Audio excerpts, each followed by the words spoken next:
Seated, sir. Have a seat. Mrs. Abarca, this is a pretty nasty case. According to your complaint, the defendant is the former husband of your best friend. Yes. What's your former wife's name? Stacy. Stacy. And they have 2 children. And you were providing daycare in your home for their 2 children. Correct. And subsequent to their separation, you took care of the children for how long?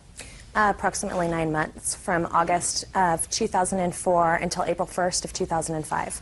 And then it is your claim that Mr. Finch, without cause, removed the children from your daycare. He did, in fact, give you 2 weeks' notice and paid you, according to what I've read here, for the 2 weeks' notice. Yes. That's correct. But your claim is that Mr. Finch knew that he had an obligation to keep the children there, so you want him to pay for daycare for how long? I just want him to pay for daycare up until the date that their mother gave me the 2 weeks' notice, because she was the only one that was able to make the daycare decision per their court order. Just shh. Don't. Okay. On what date did she give you the 2 weeks' notice? I believe it was May 12th. Okay. So let's deal with that part of the complaint first. Okay. You'll get into the incident because there's much more to this case than these few weeks. When Mr. Finch gave you the 2 weeks' notice on April 1st and tendered payment for those 2 weeks, did you take his payment? Yes. So then let us deal with this issue swiftly. Okay. You're entitled to nothing. If you said to Mr. Finch, I'm not taking your money, it is my friend who is responsible for giving me the 2 weeks' notice, not you, I would go on with that part of your lawsuit.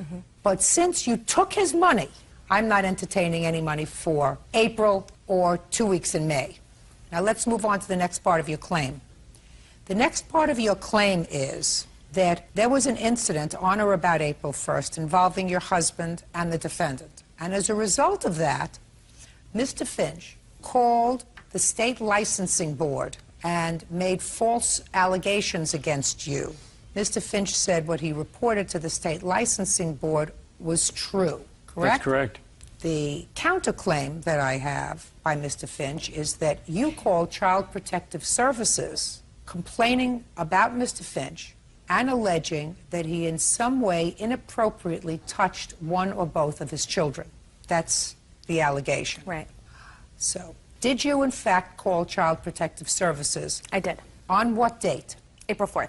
And what did you tell them in this 4-4 report? I told them that his oldest daughter, Kiana, for the last month and a half, had been reacting extremely badly when he would come to pick her up. She would start crying hysterically. She would run her arms around anybody, my children, my husband, myself, that she could get to. Is that what you told the state so far? Yes. What else did you tell them? And I told them that I felt that there was something going on at the house. I didn't know what, but I know that somebody needed to investigate it. When I did make that phone call, Stacy was right beside me, in full agreement with me calling, because for several weeks before... Don't tell me about Stacy. Okay. For several weeks before, I had spoken to Stacy and Matt about Kiana's behavior.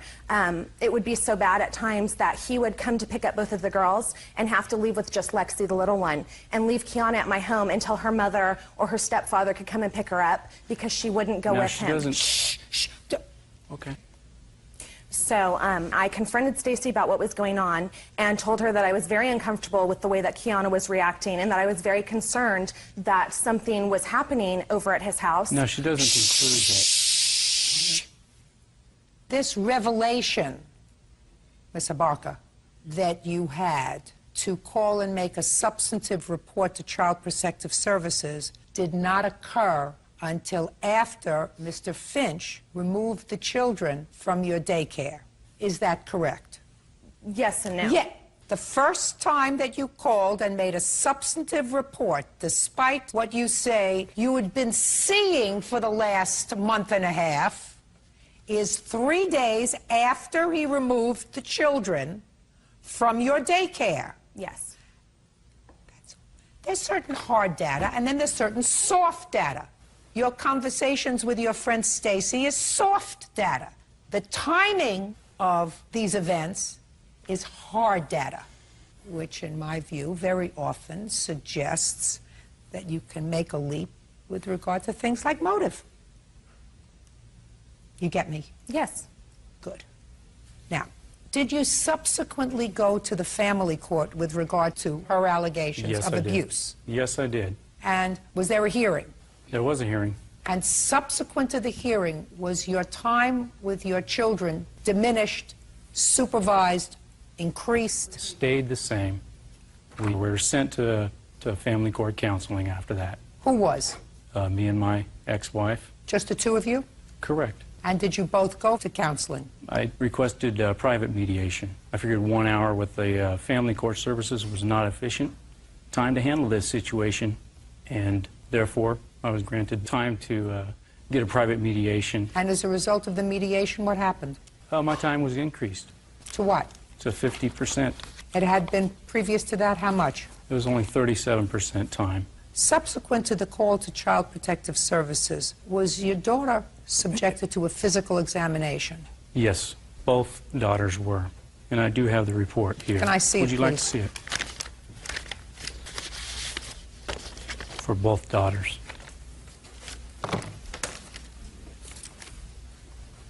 Their mother requested it when she took them for those exams. It wasn't CPS court ordered. requested it. It wasn't court ordered or anything through CPS. Stacy called and made those appointments. Listen to me, madam. What you're giving me is hearsay. The objective data is you made a report. As a result of that report and subsequent to that report, these children were subjected to physical examinations. That was precipitated by your call. And if their mother had seen signs that she felt were untoward, she could have taken the children without your call to Child Protective Services. Your call to Child Protective Services inspired this action. Judge Judy continues in a moment. He had called me and let me know he was coming to get them. As I do every day. Listen, if you're in... Says former client Matthew Finch pulled his kids out of her daycare without notice. Matthew is countersuing, claiming Lori made a false CPS report. Now I want to know what happened April 1st. Okay. April 1st, Matt calls me probably around 5 o'clock, letting me know that he's on his way to pick up the girls. And how many days a week had he picked up the children? He picked them up at least 85% of the 9 months that they were with me, because their mother would work nights and evenings and stuff like that. How old are your children? They're 6 and 8 now. So now he came to pick up the children on April 1st. He had called me and let me know he was coming to get them. And As I do every day. Listen, if you interrupt again, it's not going to go well for you. Do you understand? Yes, ma'am. So far, you don't feel as if I'm favoring her, do you? Not at all. Then keep your mouth shut until I look at you and ask you a question. Yes, ma'am. Good. Go. his phone call was that he wanted to change his payment dates on the way over. I said, no, we're not going to change them. They're in a contract. You've signed it. This is the way that it's been for 9 months. And he got very angry. No, just a second. Did he tell you why he wanted to change his payment dates? No, he didn't. Okay. And you said, no, you can't. Right. If your friend Stacy had called and said, I would like to change the payment date, what would you have answered her? I would have talked to her about it. Right. Which is what I tried to do with Matt. No, that's not what you said. You said absolutely not. Okay. That's what you just told me. Well, I'm you're just right. repeating your words. Well, no, actually, he called me and told me he wanted to change the payment dates. And you and just told me you said absolutely not. You have a contract. And I said to him, well, your payment's due today. And he then told me that he wasn't going to pay me when he came to pick up the girls and got angry and started yelling at me. And I said to him, you know what, Matt, you have a contract with me. These are the same dates you've always made payment. Continue. Don't speak to her! And it's not your job to tell her to continue. Do you understand? Yes, ma'am. You keep saying, yes, ma'am. Is there something wrong with you? Do you have problem controlling yourself? Not at all. Well, it seems to me you do. Go ahead. He got very hostile with me on the phone, yelling and screaming. No, so you I were said, hostile. Well, no. You were hostile. It was a reaction to him. You know what the big mistake was? What's that? The big mistake was choosing you as a daycare provider. When you have a best friend who is divorcing her husband, and there are bad feelings that exist between the two people, to have someone as a child care provider who is aligned with one of the parents is a monumental mistake. Monumental. Because you are emotionally invested in his ex-wife and her welfare, not emotionally invested in his welfare, and that comes through loud and clear. Having said that, we will move on. So he came to pick up the children, and what happened Ms. Abarca, when he came to pick up the children? When he came to pick up the kids, my husband went outside to go talk to him because we'd had many, many incidences with his youngest daughter, Lexi, being physically abusive to our son. And it was just... This is the husband? This is my husband. What was he doing home? He was already done working for the day. What kind of work does he do? He's a forklift mechanic for Toyota. Let me understand this, Ms. Abarca. You sent him outside. No. You said you were inside with the girls, so your husband went outside to speak to him. Right. Well, you must have, when you got off the phone, said to your husband, he's coming over and he says he's not going to pay me. Got to discuss that with him. And you have to discuss with him his daughter's aggressive behavior towards my son.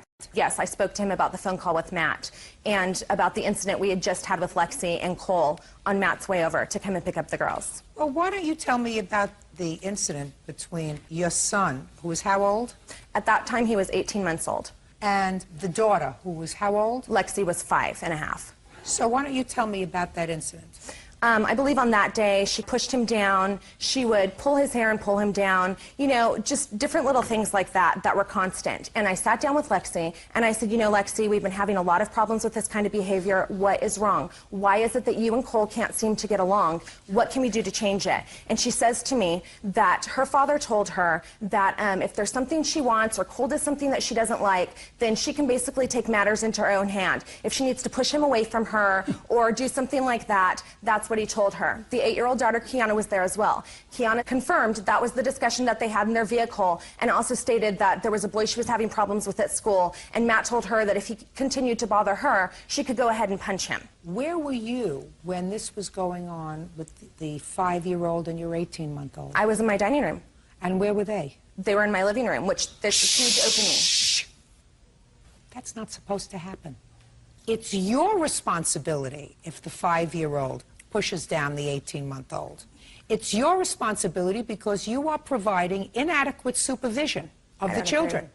I don't care whether you agree or not. Children are children. That's absolutely Exactly. correct. Absolutely correct. And Right. a 5-year-old may push down an 18-month-old, and an 18-month-old may pull a 5-year-old's hair. Right. Or may take something away, and the 5-year-old says you can't do that. Absolutely. You just answered your own question. Lori Abarca claims former client Matthew Finch owes for daycare fees, defamation of character, and a false police report. Stand up. All right. Mr. Abarca, you tell me what you said to Mr. Finch when you went outside. I walked up to Mr. Look at me. Finch. You walked up to Mr. Finch and said... He was still in his vehicle. I explained to him... No, tell me what you said. I said, Matt, there was a situation with the 2 kids. Lexi approached Cole, grabbed the ball from him, pushed it back into his chest, and then grabbed him by his hair and pulled him to the ground. When Lori confronted Lexi about it, Lexi explained that if she felt somebody was picking on her, it would be all right for her to go ahead and do something back, retaliate. Okay, so your wife said to you that the little girl said, my daddy says if somebody is picking on me, then I have the right to do something back to them. Correct? Correct. And what did Mr. Finch say to you? He got out of his car, said he never said that, got into my face. I explained to him, would you please not allow Lexi to retaliate, that if she has a problem, she needs to go to Lori. I don't appreciate our baby being pulled down to the ground by his hair, and that conduct is not okay. Mrs. Abarca, I have 11 grandchildren. I've seen them all playing around together. Right. If one of them, who's 5, gets annoyed at one of them who's 2 because they pull something out of their hand, they'll push them. That's not cause for World War III. No, you're right. That I just agree. happens. I agree, but All it was much more severe than that. And I have statements that I've written to Matt for suspensions, breaking down the situations. I believe I gave you copies of all of those. Why did you give them to Matt instead of Stacy? Because Matt was the one that came and picked up the children most of all the Miss time. Abarca, this was your best friend's children. Right. Are you telling me that you didn't get on the phone in the evening after each of these instances and say to Stacy, listen, Stacy, we really have to talk about the girls. Absolutely. I'm having trouble with the girls. Yes. And what did Stacy tell you? That she was in full agreement with everything I had. They knew Lexi was having aggression problems. She was getting in trouble at school almost, and they knew that it was something that they needed to work with. So And the that's what, reason- just a second, so that's what your best friend told you? Right. So what did she do from the time you started to tell her about the problems with the girls and the time that he finally removed the children from your daycare? What had your friend Stacy done? Lexi would get in trouble for various different incidences. She would go home and be grounded, that kind of thing. I'm asking you whether her mother ever took her to a therapy session, whether took her to a counselor. Just give me a yes or a no. Matt refused to let her go to counseling. Just a second. Just give me a yes or a no. Well, it's kind of a gray area because she wanted to take him to counseling and Matt refused. You should never have cared for these children. Never in a million years should you have been involved with these two children with the attitude that you have towards him. In any event, you called the state and reported what you considered his aggressive moves toward you. That's correct. Is that correct? That's correct. You had every right to do that. Exactly. He did it on April 4th, 3.5 days afterwards, and after he saw Stacy at court filing papers. Are That's they when he open went on the down. weekend? Just a second. Are you asking me a question? No, they're not. Are you asking me a question? They're open on Friday. You too. You should never have cared for these children. I agree. I've definitely And never have learned my gotten lesson. him involved in taking your complaint outside to him, complaint that just happened to have been made at the same exact time that you had just had a telephone altercation with him about payment. Sit down. I'm not aggrieved at all by Mr. Finch's conduct in reporting your husband's conduct to the state and letting them come out and take a look at what's going on in your house, because based upon what you told me, there is inadequate supervision of children. They didn't. I'm speaking in your home, based upon what you just told me. What really burns me is your motivation for calling Child Protective Services about this father. That's what really burns me, because it was clear to me from reading the timeline in this, your motivation. You chose not to report the problems with the child generally. You chose to identify Mr. Finch as the possible perpetrator of a problem. That's not, I told them the entire situation. You want to tell you something, Miss Albaka? I don't believe you. And the reason I don't believe you is Stacy still your best friend? Stacy and I are still friends. Yes. That's why I don't believe you, because you would not have called Child Protective Services on your best friend. There is a difference between him calling the state, and the worst thing that can happen to you is you could be investigated and they might not give you a license to care for children in your house. And you calling Child Protective Services and by innuendo suggesting something inappropriate's going on. It was very subtle. And I've seen and heard over the course of 35 years that subtle innuendo that suggests that a father is in some way inappropriately touching his children, which causes all kinds of red lights to go on with Child Protective Services. And your motivations were just that, judgment on the counterclaim for $5,000. That's all. Parties are huge and they step out. Their mother and father had this constant battle between the two of them, and there was nothing stable and secure for the children except for me. Just seeing this all play out this way. Parties have been sworn in, Judge. You may be seated. Ladies, have a seat, please. Miss Fauch, this young man is your son. How old are you? 24. According to what I read in your complaint, he was a little bit of trouble growing up, but then according to you, seemed to, in the last couple of years, straightened up. Right. He got a job. He was living on his own, taking care of his own bills. When he came to you and asked if he could borrow some money for a car, you decided that since he seemed to be doing the right thing, you would lend him the money. Right. When did he call you and ask you if you could lend him some money? 12th of October is when I took out the loan.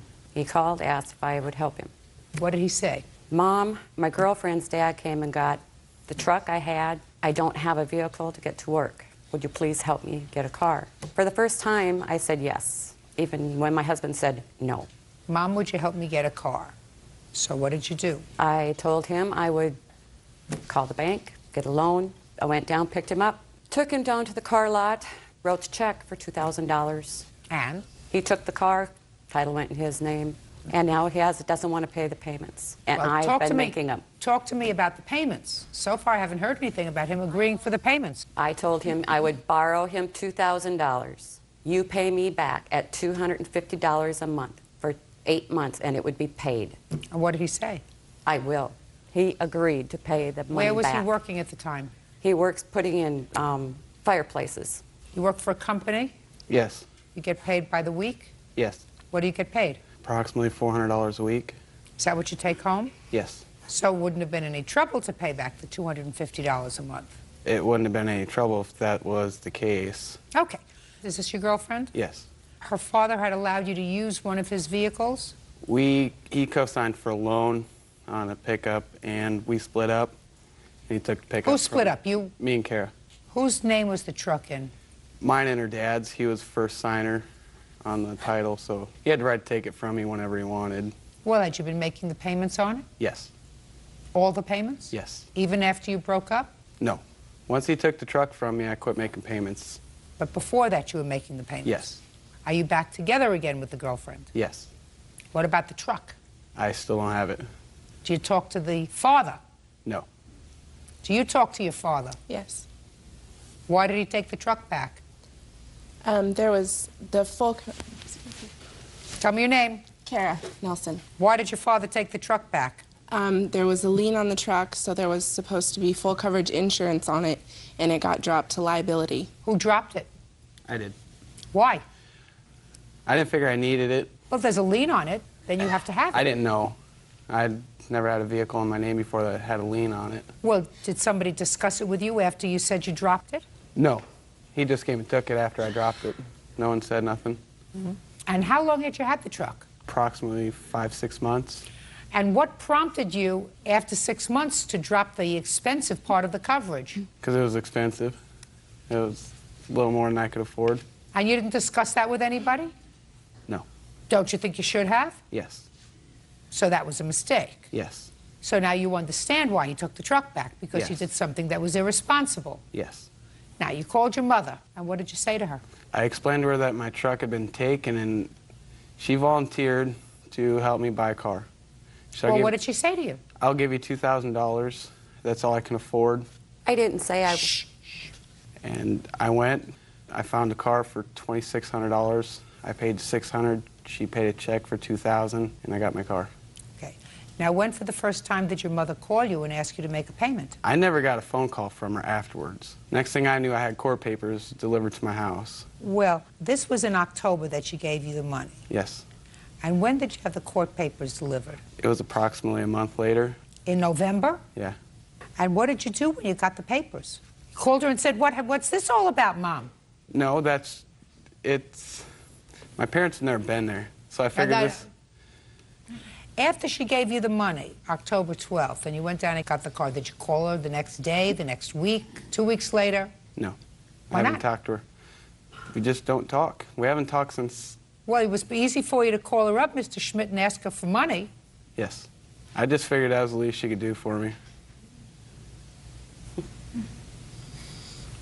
According to your complaint, you have a witness. Yes, I do.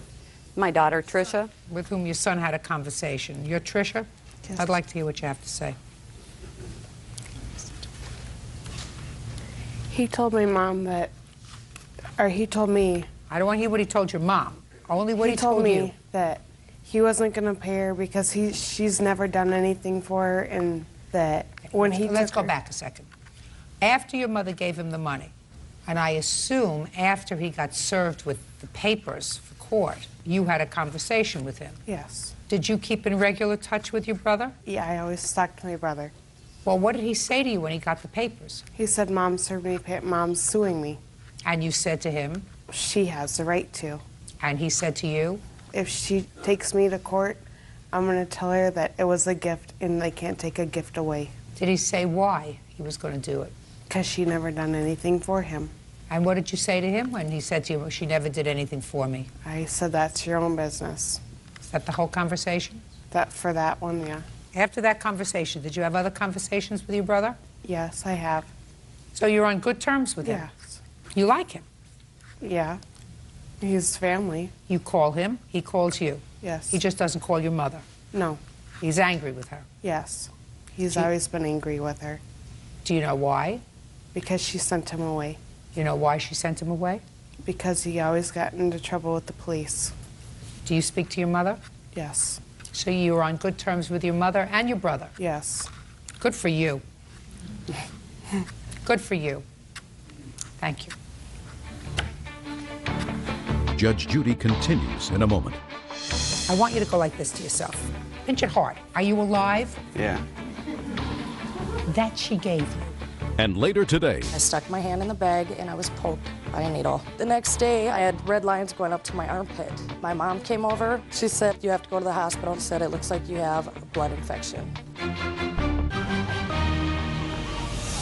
real cases, real people. Judge Judy. Donna Fouch says her son, Michael Schmidt, owes for a loan to buy a car. Donna claims Michael has a troubled past. Think of any reason why your sister would make up a story like that? No. I talked to my sister that one time after I got served with the court papers. And you said something like, that's the least she could do for me. She'd never done anything for me before. I did say that, but there was no agreement between me and my mom to pay the money back. What does your mother do for a living? She works at Winnebago. What do you do there? I lay basement carpet. How much do you earn a week? I come home with $326. A week? A week. Just you and your husband are at home? Yes. Just you and your girlfriend, I assume? No. Who else? It's me and my roommate. You have a roommate? We don't live together. Oh, great. So you have a roommate who Yes. pays half the rent? Yes. Well, it sounds to me like you're in much better shape financially than your mother. No. My dad makes a lot of money, too, who also helps pay with her bills. But she lives with your father, or is this your stepfather? Stepfather. He's not responsible for you, No. right? Right. Okay. This is what I don't understand, sir. You would have me believe that without trying to contact you at all, your mother gave you this $2,000 and then went to court and sued you.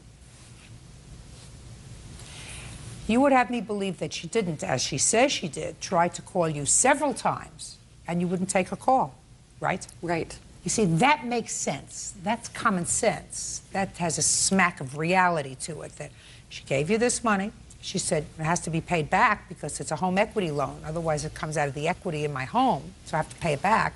And I'll let you know when the first payment is due. She called you, and all of a sudden you didn't want to talk to her anymore. And you didn't talk to her for a month. And then she said, I have no choice. I'm going to sue him because not only won't he take my calls to even talk about it, but he's so disrespectful to me at this time after he called me for my help, and I was there for him to help him. For the first time ever? Let me ask you a question, sir. I want you to go like this to yourself. Go like this. Go like this. Pinch it hard. Pinch it really hard. Are you alive? Yeah. That she gave you. Parents aren't perfect, and children aren't perfect. Sounds to me as if your mother has a reasonable relationship with your sibling. So what you're suggesting to me is she was a good mother to one child and not a good mother to the other. Is that what you're suggesting? That's exactly what I'm saying. Well, is there any particular reason for that you might think? Maybe you were a more difficult child.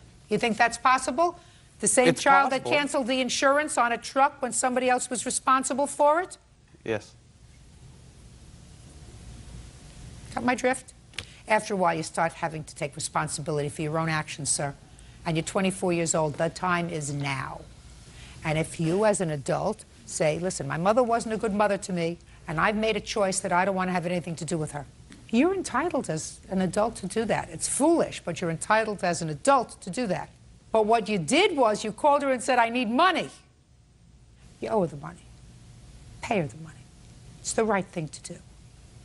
Judgment for the plaintiff in the amount of $2,000. That's all. Thank you. Parties are excused. You may step out. My mom gets her money. I'm just glad it's over with. He needs to learn that he needs to pay his bills. My mom was given an ultimatum when I was 12. My stepdad or me. She chose him. I guess he'll think what he wants to think. It's over with. If he doesn't want to talk to me, that's his choice. And now the next case. All parties in the matter of Asplund versus Mays, step forward. Bus driver Goldie Asplund is suing antique dealer Brian Mays for medical bills resulting from his negligence. Goldie claims she developed a staph infection after she pricked her finger with a pin. Miss Asplund, it is your claim that the defendant sold you something, and as a result of him selling you something, which you will describe to me, you stuck your finger and got an infection. You want him to pay you $5,000 for your medical bills and all your pain and suffering, etc. Yes. Mr. Mays thinks that you're just a scam artist. That's right. Pretty much. Pretty much. Reading between the lines. So what did you buy from Mr. Mays? Where did you buy it? When did you buy it? And what happened to you? February 28th, 2004. Excuse me. I went to the Danish American Center with my mom in South Minneapolis. There was an antique sale going on. We entered the hall where the sale was. There were all kinds of tables set up with all kinds of odds and ends. There was a big round table of loose jewelry. Some was bagged, and I found a bag of jewelry beads. Of jewelry beads? How did you know that they were beads? It said broken pieces on it. The bag said broken pieces? Broken pieces on tape, yes. Was this in a clear bag? Was it in... A clear bag, yes. It was in a clear bag. What were you going to do with broken pieces of jewelry? Arts and crafts. I have 3 kids, and we do little hobbies. So you could see what was inside? For the most part. Okay, so go ahead. I get home, I sat down at my coffee table with my children, and I stuck my hand in the bag, and I was poked by a needle. I got up, and I went upstairs, and I washed my hand. My thumb was bleeding a little bit. And I went downstairs, and I grabbed this big crystal ashtray that I have. I took the bag, and I emptied it out. And there were 5 loose needles in there, in this bag of beads where there should not have been needles. As the day progressed, I'd thrown them out, too. I didn't want my kids messing with them, so I threw it out. As the day progressed, that night I had a blood blister where I was poked by the jewelry, or by the needle. And the next day, I woke up with flu-like symptoms, sweating. I felt like nauseous, like I was going to throw up. And I had red lines going up to my armpit. I wasn't going to go to the hospital because I don't have medical. My mom came over. She said, you have to go to the hospital. My thumb was totally swollen up and the red lines. She said, it looks like you have a blood infection. I went to the hospital. They took me straight back into the emergency room, started an IV, and when they got the IV going after a couple hours, they brought me up to the hospital, gave me a hospital bed. Okay, so you stayed in the hospital for a day and a half according to your complaint, is that right? Real cases, real people. Judge Judy.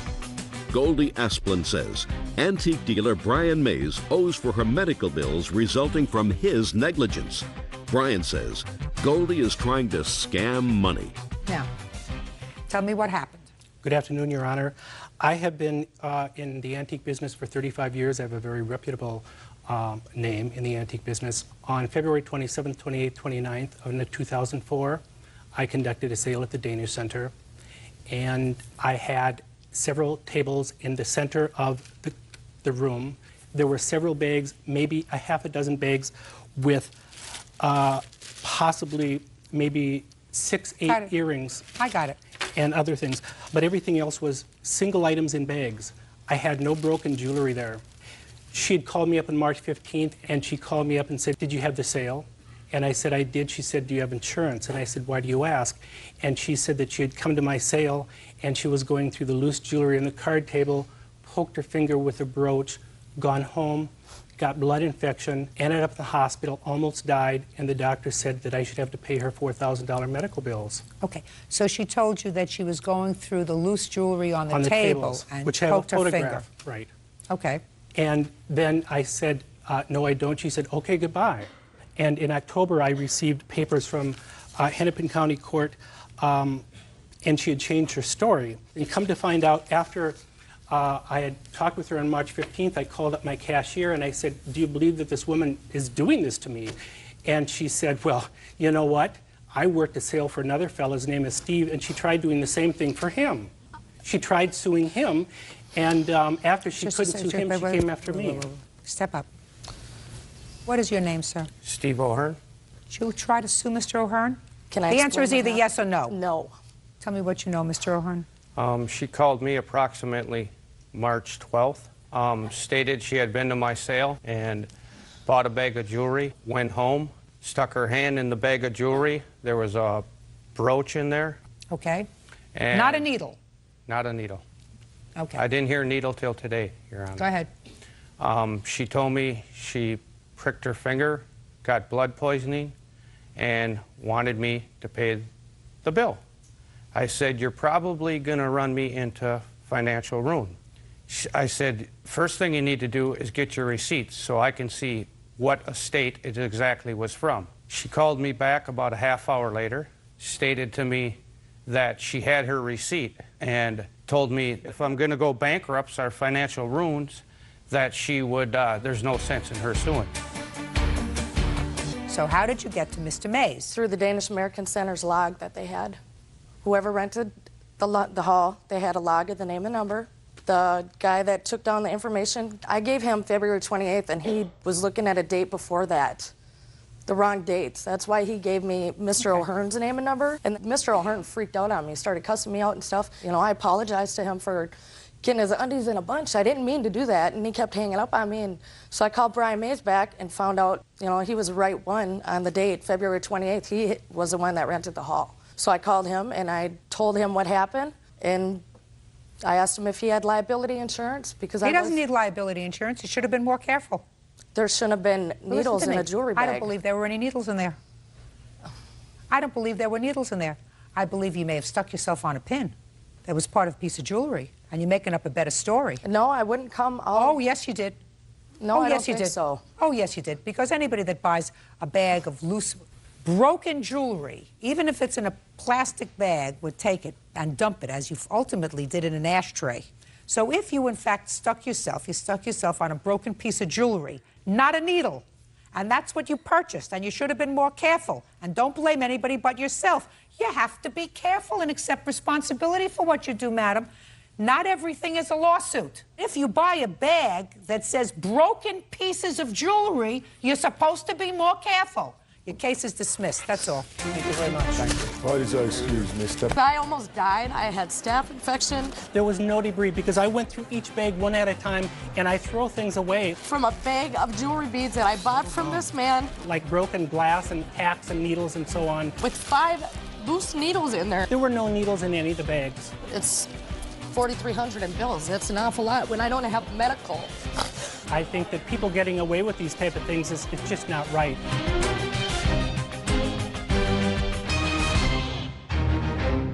Gentleman Carpenter. According to your complaint, you and the defendant had dated. He got himself arrested for falling behind in his child support. You agreed to bail him out. The bail was $1,100. I don't know if that was the bail or what he owed in back child support. What was it? It was what was owed. So she gave you the money to support your child? Yes. How old is your child? She is 7. Does she live with you? No, she lives with her parent, or her other parent. So you paid his portion of his child support so that he could get out of jail, $1,100, with the following arrangement. And the arrangement was that since he didn't have money, he was going to fix your father's roof. Yes. Is that right? That was the agreement, yes, after I got out of jail. And once you got out of jail, you did not fix her father's roof. And you have what you consider the perfect defense for why you didn't fulfill your end of your obligation. So, sir, Officer Byrd and I are all ears. All right. The main reason why I'm not going to pay her back now, or didn't think that I owed her any money. Listen, I want you to start this way so that you really don't irritate me. The reason that I believe I have a legitimate defense, all right, not the reason I'm not going to pay you back now or never. All right. The reason I do not believe I need to owe her this amount of money is I get laid off every winter. Well, unemployment only pays a percentage of my child support, so... Listen to me. Because you're in construction and things got slow and you got laid off, there are other kinds of jobs that you can do if you have a 7-year-old child that you have to support, other than collecting unemployment. You can wait tables, you can wash dishes, you can collect cans. There are a lot of other things that you do. So I have no sympathy for you. Well, so get to your defense. Okay, my defense is afterwards she ended up going out. Unbeknownst to me, she found out where my ex-wife lived, and me and my ex-wife, we had a vehicle that was purchased with us together for me to ride back and forth to work when we were married. Well, my ex-wife made an arrangement with me to sign it over into my name, and I was driving it back and forth to work, getting ready to assume payments. Well, before even a month went by, Michelle, she ended up filing a suit against me. On what date did she bail you out? Did she pay your child I don't support? remember the exact date. What month? May 12th. And on what date did you start to work on her father's roof? I haven't yet because I was trying to... And on what date did you file this lawsuit? I believe it was July 3rd. So between May 12th, when you got out of jail, and July 3rd, you hadn't started working on her father's roof? No, because I was working at my job. Who cares? She made it an explicit comment, don't worry about it, do it when you have time. Exact words out of her mouth. I still don't hear it. Do you hear a defense anywhere? Well, anywhere she in ended up this making me stew, lose this vehicle, so I ended up missing 8 days of work. How did she cause you to lose the vehicle? She went to my ex-wife's house, and my ex-wife became furious, took the vehicle back, and just decided to sell it or do whatever. I have documentation from my boss Who proving that I cares missed whether 8 you days lost of 8 work. days of work? I don't care whether you should. If you lost 8 days of work, you should have done her father's roof. Then you fulfill your obligation. No vehicle means no transportation to go do a job. Let me ask you this question, sir. Are you telling me that you stayed in your house for 8 days? You had enough food and water and sustenance, you didn't go out of your house? Well, pretty much, yeah. I had no vehicle to go nowhere, so that means I did not go anywhere. Did you call her father and say, I don't have a car, come and pick me up, and I'll come over and do your roof all day? No, I only talked to Michelle. You know, you have an excuse for everything. You have an excuse for why you didn't pay child support. You have an excuse for why you didn't fulfill your obligation pursuant to your agreement with her. You have an excuse why you can't get out of bed in the morning. I get up 4:30 every morning and go to work. Then if you went to work at your other job, and if you didn't want to go and fix her father's roof, you give her back her $1,100. Let me put it to you this way, sir. Between 5/12 and 7/3, if you didn't go and fix her father's roof, how much did you pay her back each week of the $1,100? 0. You got my drift. Judge Judy continues in a moment. Now, you talked about an ex-wife, sir. Is that the person who was the mother of your 7-year-old? No, she is not. Do you have a child with that person? No, I do not. And that's your only child, I That is assume? my only child. Thank God for small favors. And later today, You say that you loaned a cosmetics case to the defendant. It was yours. She won't return it. She says it's her case. And Byrd really cares about this. real cases, real people. Judge Judy. Michelle Davis says, when ex-boyfriend Charles Diemenkowski was arrested for unpaid child support, she helped him out and paid off the debt. Now listen to me. You know what your problem is? The problem is you made a stupid deal. I wouldn't want him fixing my roof. I don't want him to fix it. Well, I know you don't want to, but that was the agreement you made. Right, because... Miss Davis, that was the agreement that you made with him. That was very dumb. I know. So I have to be able to look at the facts here and say, do I have confidence that if I direct this man to fulfill his obligation to do your father's roof pursuant to your agreement that he's going to do it? And am I going to stand over him with a whip to make sure he does it? The answer is, I'm not going to do that. So I have to find some balance. I have to find some way of making you whole because he's full of baloney. Right? He's got every excuse under the sun. He's a user. Now, you talked about an ex-wife, sir. Is that the person who was the mother of your 7-year-old? No, she is not. Do you have a child with that person? No, I do not. And that's your only child, I That is assume? my only child. Thank God for small favors. Judgment for the plaintiff in the amount of $1,100. I wouldn't let him fix my roof. That's all. Parties are excused. You may step out. He told me not to call him anymore, and his roommate threatened me. She only went out for one reason, to go be vindictive to my ex-wife. This is his ex-wife, and we're friends, and I didn't cause a problem. She never met my ex-wife before this, ever. I think he's a user. Hopefully never see him again, big black wall, that'll be fine. Just be careful who you trust. And now the next case.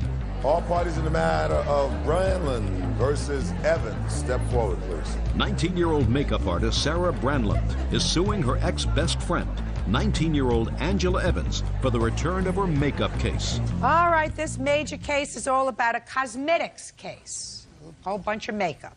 You say that you loaned a cosmetics case to the defendant. It was yours. She won't return it. She says it's her case. And Byrd really cares about this. Where's the case? The case is with me. I'd like to see it. Me too. Oh. Here's the pictures. The pictures are here. That's all you got? I'll take a look at pictures. And it's just the one that the arrow's pointing to. Okay. I assume that this is your business. You either sell or promote or do something with these, because these look like makeup testers. Is that right? Correct. Freebies given away by somebody. Tell me how it's yours. Tell me how she got possession of it. Me and Angie both worked at Macy's, and for a selling drive, sometimes we would be able to get other things in return for selling an amount of products.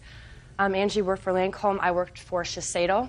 Scott, the cosmetic manager at Macy's, did give us Lancome cases because we achieved a high amount of When you said selling. us, what do you mean us? The two of you? Yes. Okay, go ahead. So to be able to take out something out of the department, we get an exit pass at Macy's. It's right here. It's the receipt showing that the foundation case and an eyeshadow case was given to me. Here's a picture of an eyeshadow case, and it describes below all the items in the foundation case, which I do still have items of that I didn't actually let her borrow because they were my colors of my skin. Okay, so let me get this straight.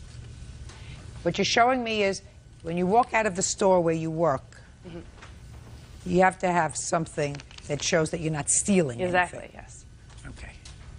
And this is showing me that you didn't steal what you walked out with. Yes. When was this? August of '02.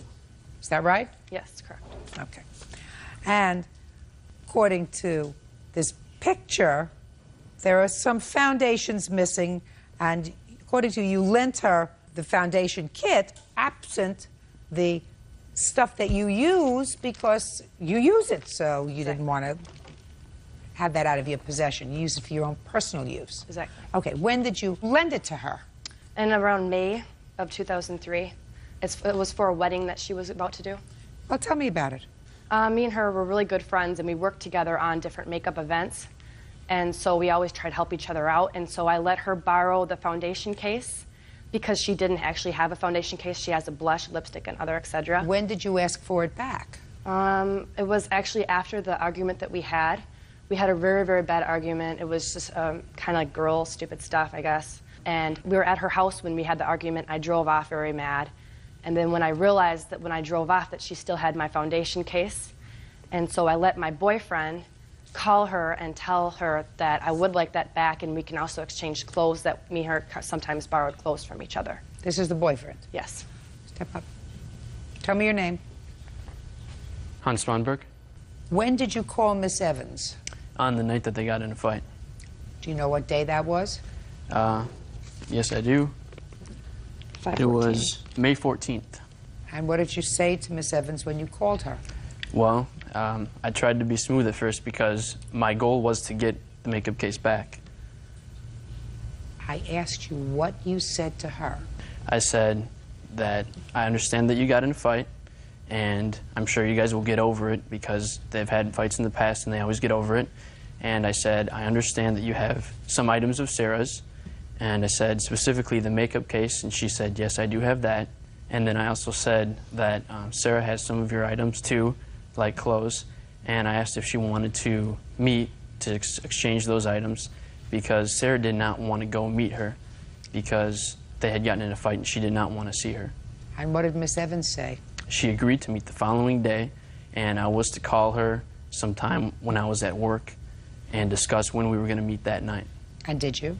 I did. And what happened when you called? Her friend answered the phone, and she said Angie wasn't available, at which point I heard laughter in the background, a female voice and a male voice, and then they just hung up.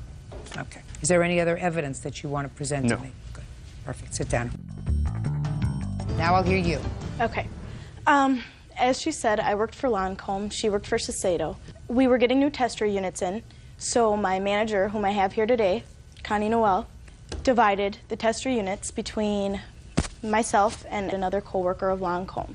Not Shiseido, because they usually don't cross-sign out products to different people. And so I took them home, and I use them for different events, such as weddings, and I've done like a photo shoot and stuff with them. And basically, Try looking at me. I let her borrow the foundation unit. Tell me how that happened. Well, she said that she wanted to borrow the unit, and I said, yeah, you can have it for a period of time. I gave the unit to her. When was this? That was about a month after I took the units home, around September. And when did she return the unit to you?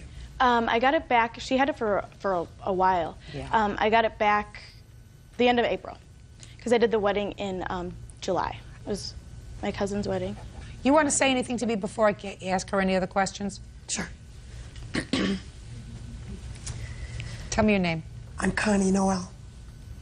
As her manager, I professionally disperse them She got them put together, and I told her... What do you mean she got them put together? Well, what we is had that? them in the back stock area, and I told her to get them together, the ones that she wished to take, and that she should take them up to her car. So she took them out to her car. Which testers did she take out to her car? The 5 that are showing on the picture. And which ones did the plaintiff take? I didn't give her any. Why is that?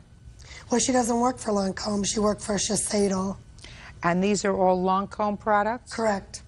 Interesting. Becomes a little more complicated. Why would they give you Lancome products if you work for Shiseido? I understand that Scott did give us these units without Connie knowing, actually. I don't think he wanted her to know that Lancome things were going to other people. Scott worked for you? He was the general cosmetic manager, so he was my manager also. He was your manager also? Yes. Have a seat. He didn't work there. Now it's getting better. So it's like a puzzle. Miss Evans, you got this back in April. Did you continue to be friends and work yes. together? Yeah. In April? Mm-hmm. We were friends up until... Can I give you a little briefing? No. No. I just want you to answer my question. Okay. Were you friends in April? Yes. When she gave you back the tester unit? Correct. Yep. Miss Evans, let me tell you what I think your problem is. At least your problem with me. It is clear to me from the photograph that you presented to me that a substantial number of products are missing. Makeup is missing. And if I were going to do a wedding, I would want to make sure that I had all my products with me from the tester, just in case I needed them.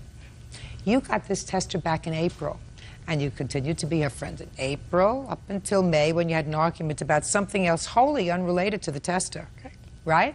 Correct. It would be common sense for you to say to her in April, I need all the makeup back just for the purposes of doing the wedding, and then I'll give it back to you if you want it. But there was no discussion about that, Miss Evans. Well, actually what I did is there's a lot of doubles, duplicates of the, like, Ivory Zero is a foundation color. There can be 3 of them in there. And what I did is I took the units to the house and did like a test run on the ladies so that if I needed those products, I could ask her for the products back. I did not realize that they were gone. I honestly didn't. Listen, I'm not a cosmetician. I realize they're gone. When you get testers, they're not necessarily all there because they've been on the counters for about 3 years. I mean, people walk by the counters, they steal different. They're not. It's not fully stocked, is what I'm saying. When I took it out, there wasn't every single color in there. So what you're telling me is these were incomplete testers that already had been used. Is that right? Correct. They were on the counter for at least 2 years. At least 2 years. Uh-huh.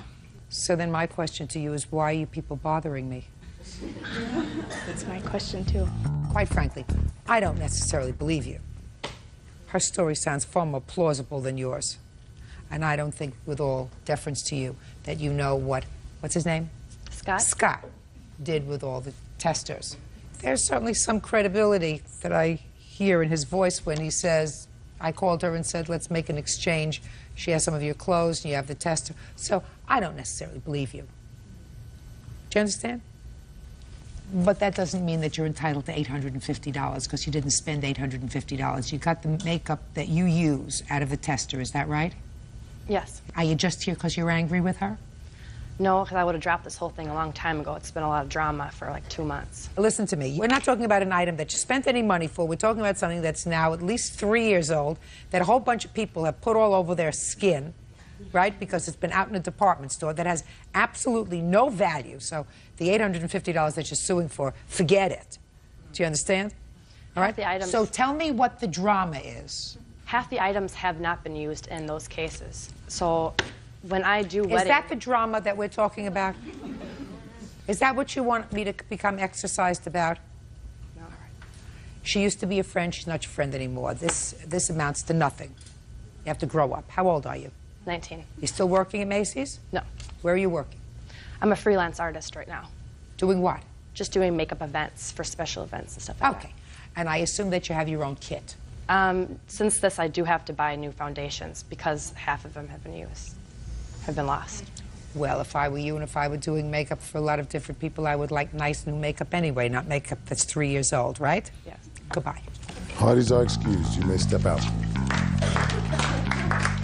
She just wants to stay in my life, and I'm glad now that we can drop it. She threatened to beat me up. I'll probably never have to talk to her again. I really respect Judge Judy's decision. Angie's a compulsive liar. I'm glad she was finally exposed. There's just a lot of anger in her. I'm just glad that this whole thing is over. She wants to do things that'll make me angry and that'll kind of get to me. Just move on with my life. It's not, I'm just going to get over it.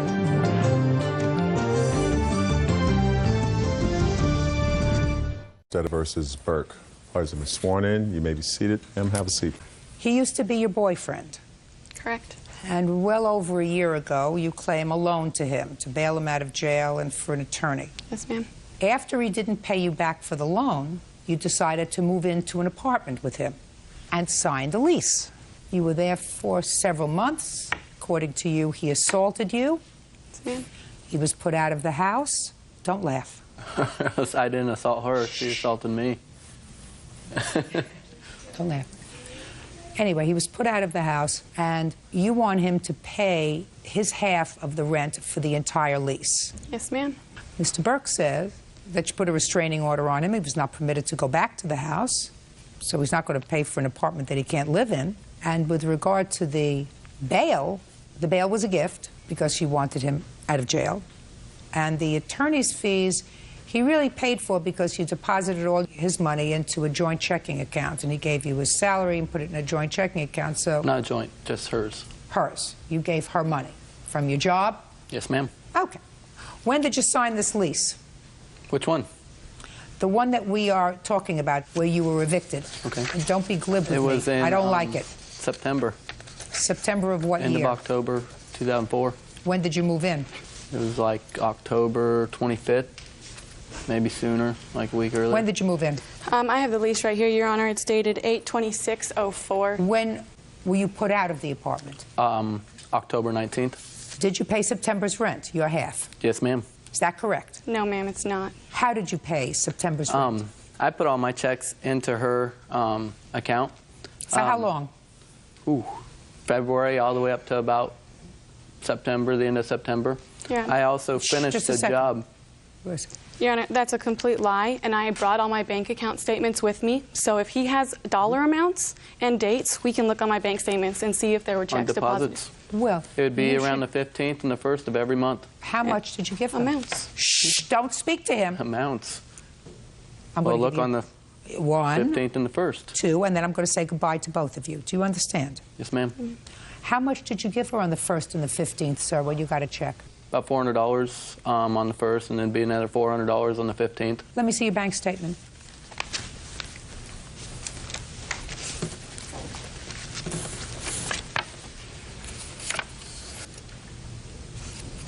What's this U.S. Treasury?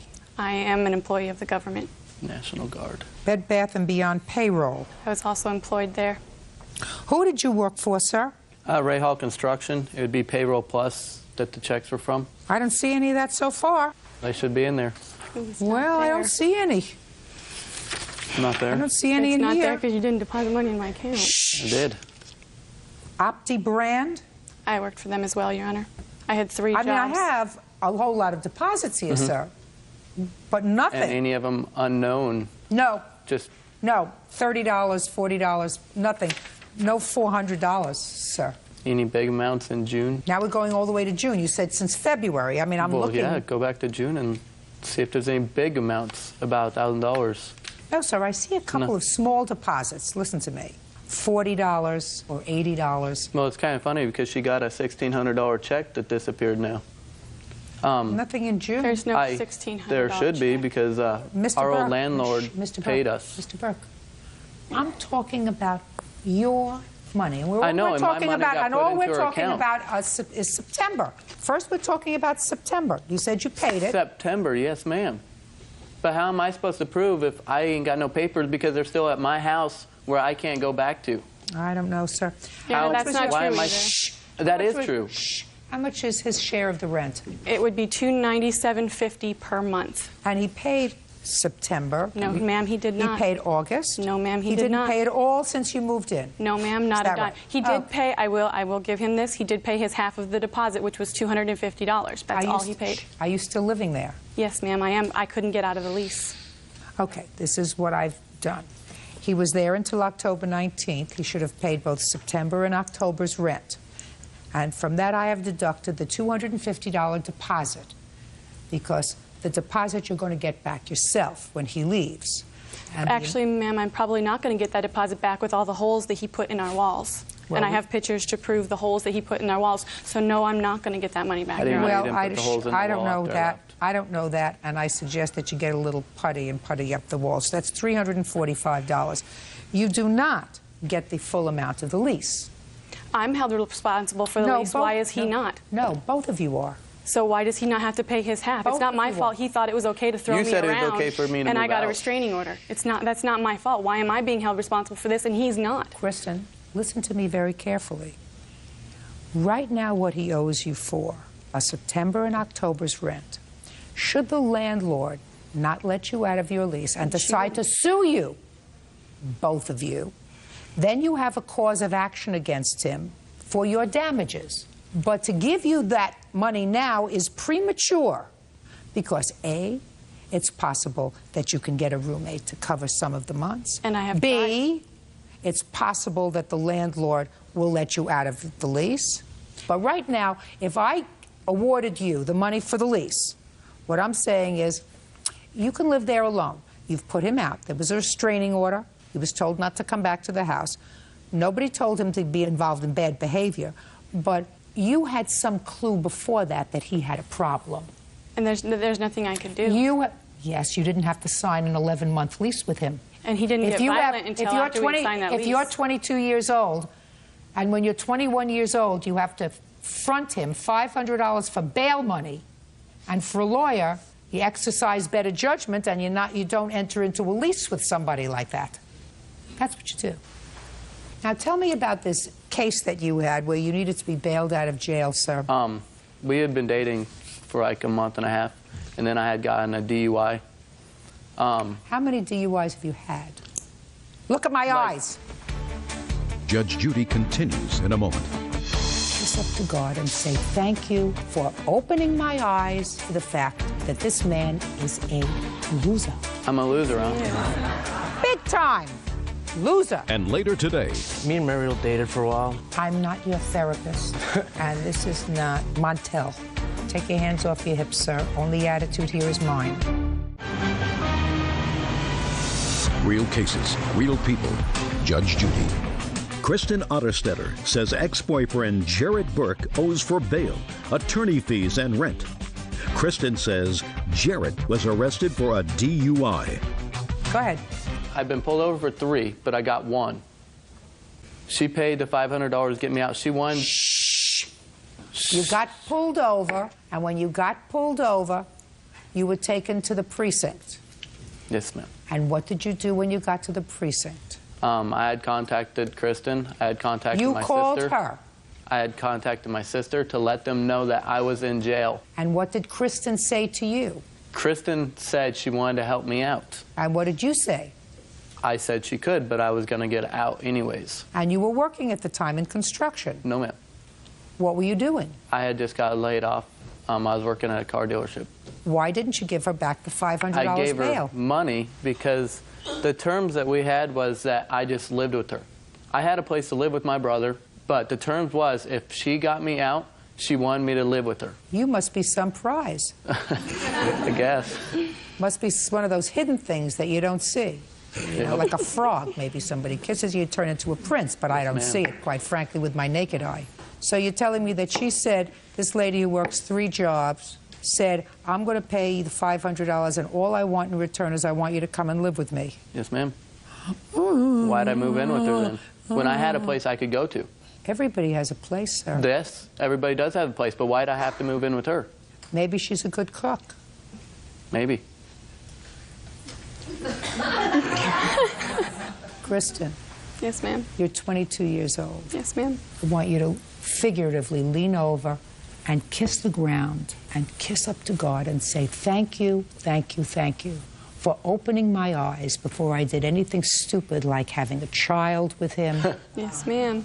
Like marrying him, like buying a house with him. Thank you for opening my eyes to the fact that this man is a Loser. I'm a loser, huh? He is. And Big I'm the one time. who got hit by a car. Big time. Loser. You Who owes think her I'm 300? thinking Who owes her the goody-goody? $345? Close your mouth. Well, she's the one who hit me by a car. Close your mouth. $345 for the rent, $500 for the bail. How much for the lawyer? $1,000, Your Honor. Show me $1,000 for the lawyer. It's a check that I wrote.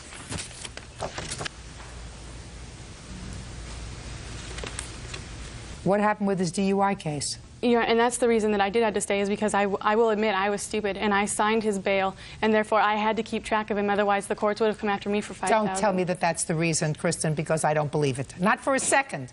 Are you telling me you let him move in with you so that you could keep track of him? No. Were you keeping track of him at night, too? No. Huh?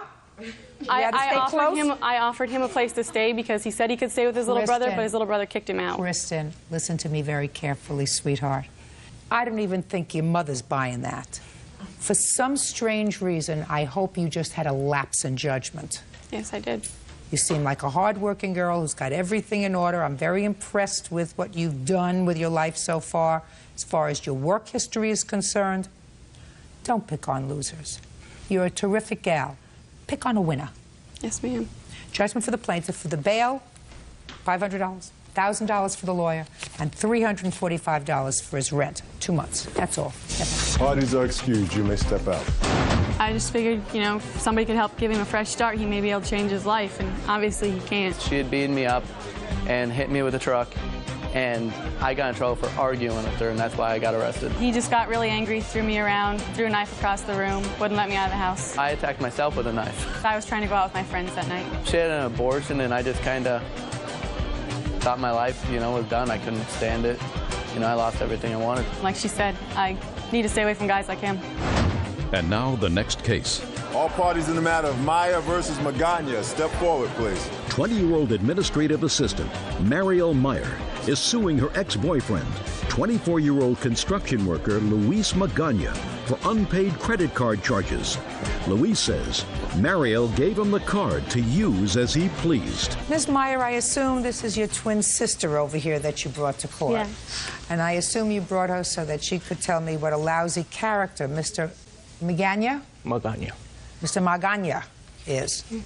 Because she used to date him. Yeah. When she got finished with him because she found out that he was a person of, according to her, poor character, you decided not to believe her and you started to date him. In addition to starting to date him, you got a credit card and decided it would be nice to give him another card. And he's supposed to pay whatever he spent on that card. And he took the card and spent some money, paid you some for the bill, and then you broke up and you claim he still owes you some money. And Mr. Magana says, what? Me and Mariel. First, I want you to stand up on your own 2 feet. All right. Me and Mariel dated for a while. Listen to me. I'm not your therapist. And this is not Montel. So I don't care about you dating. I already said you were dating. Take your hands off your hips, sir. Only attitude here is mine.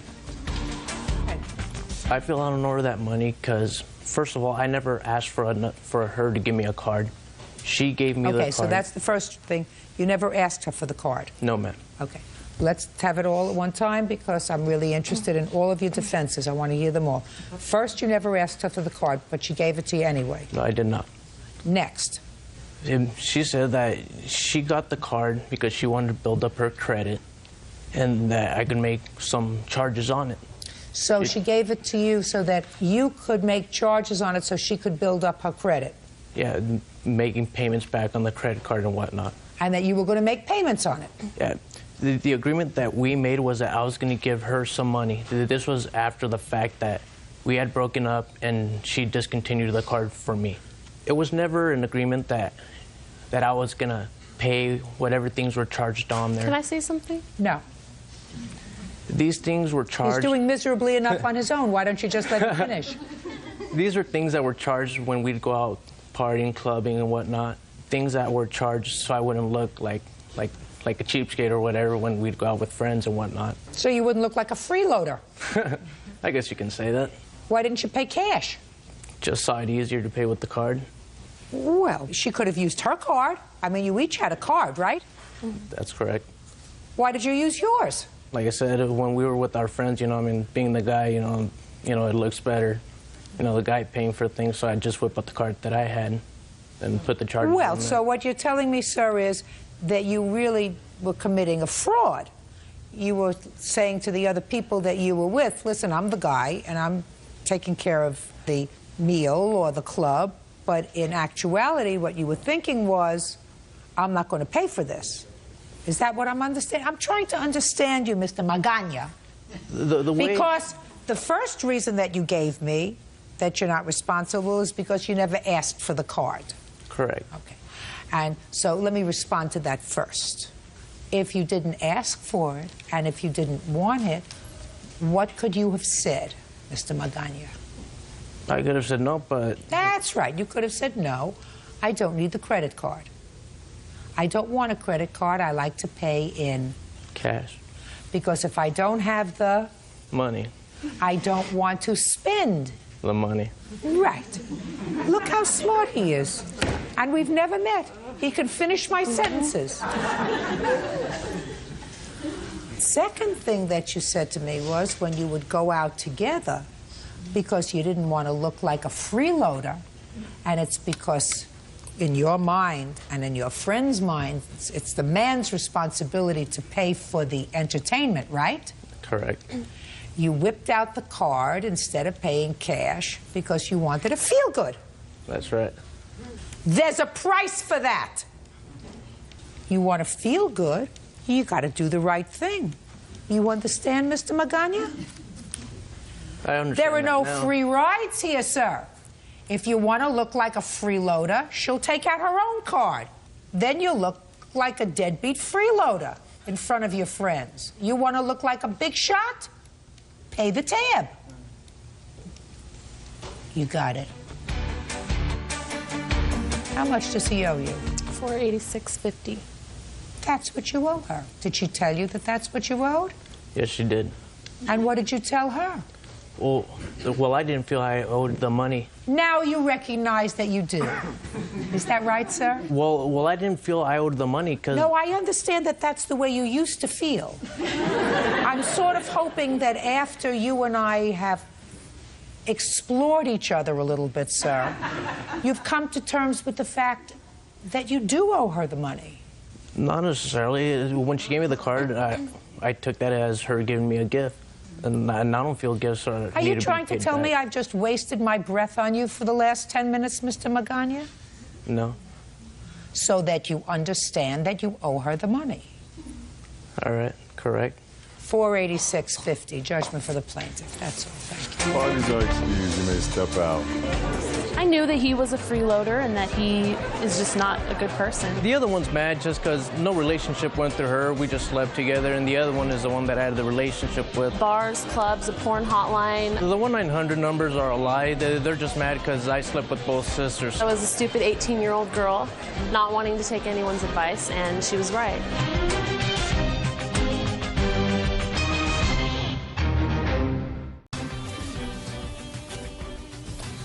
Now it's case number 472 on the calendar in the matter of Allen versus Stevenson.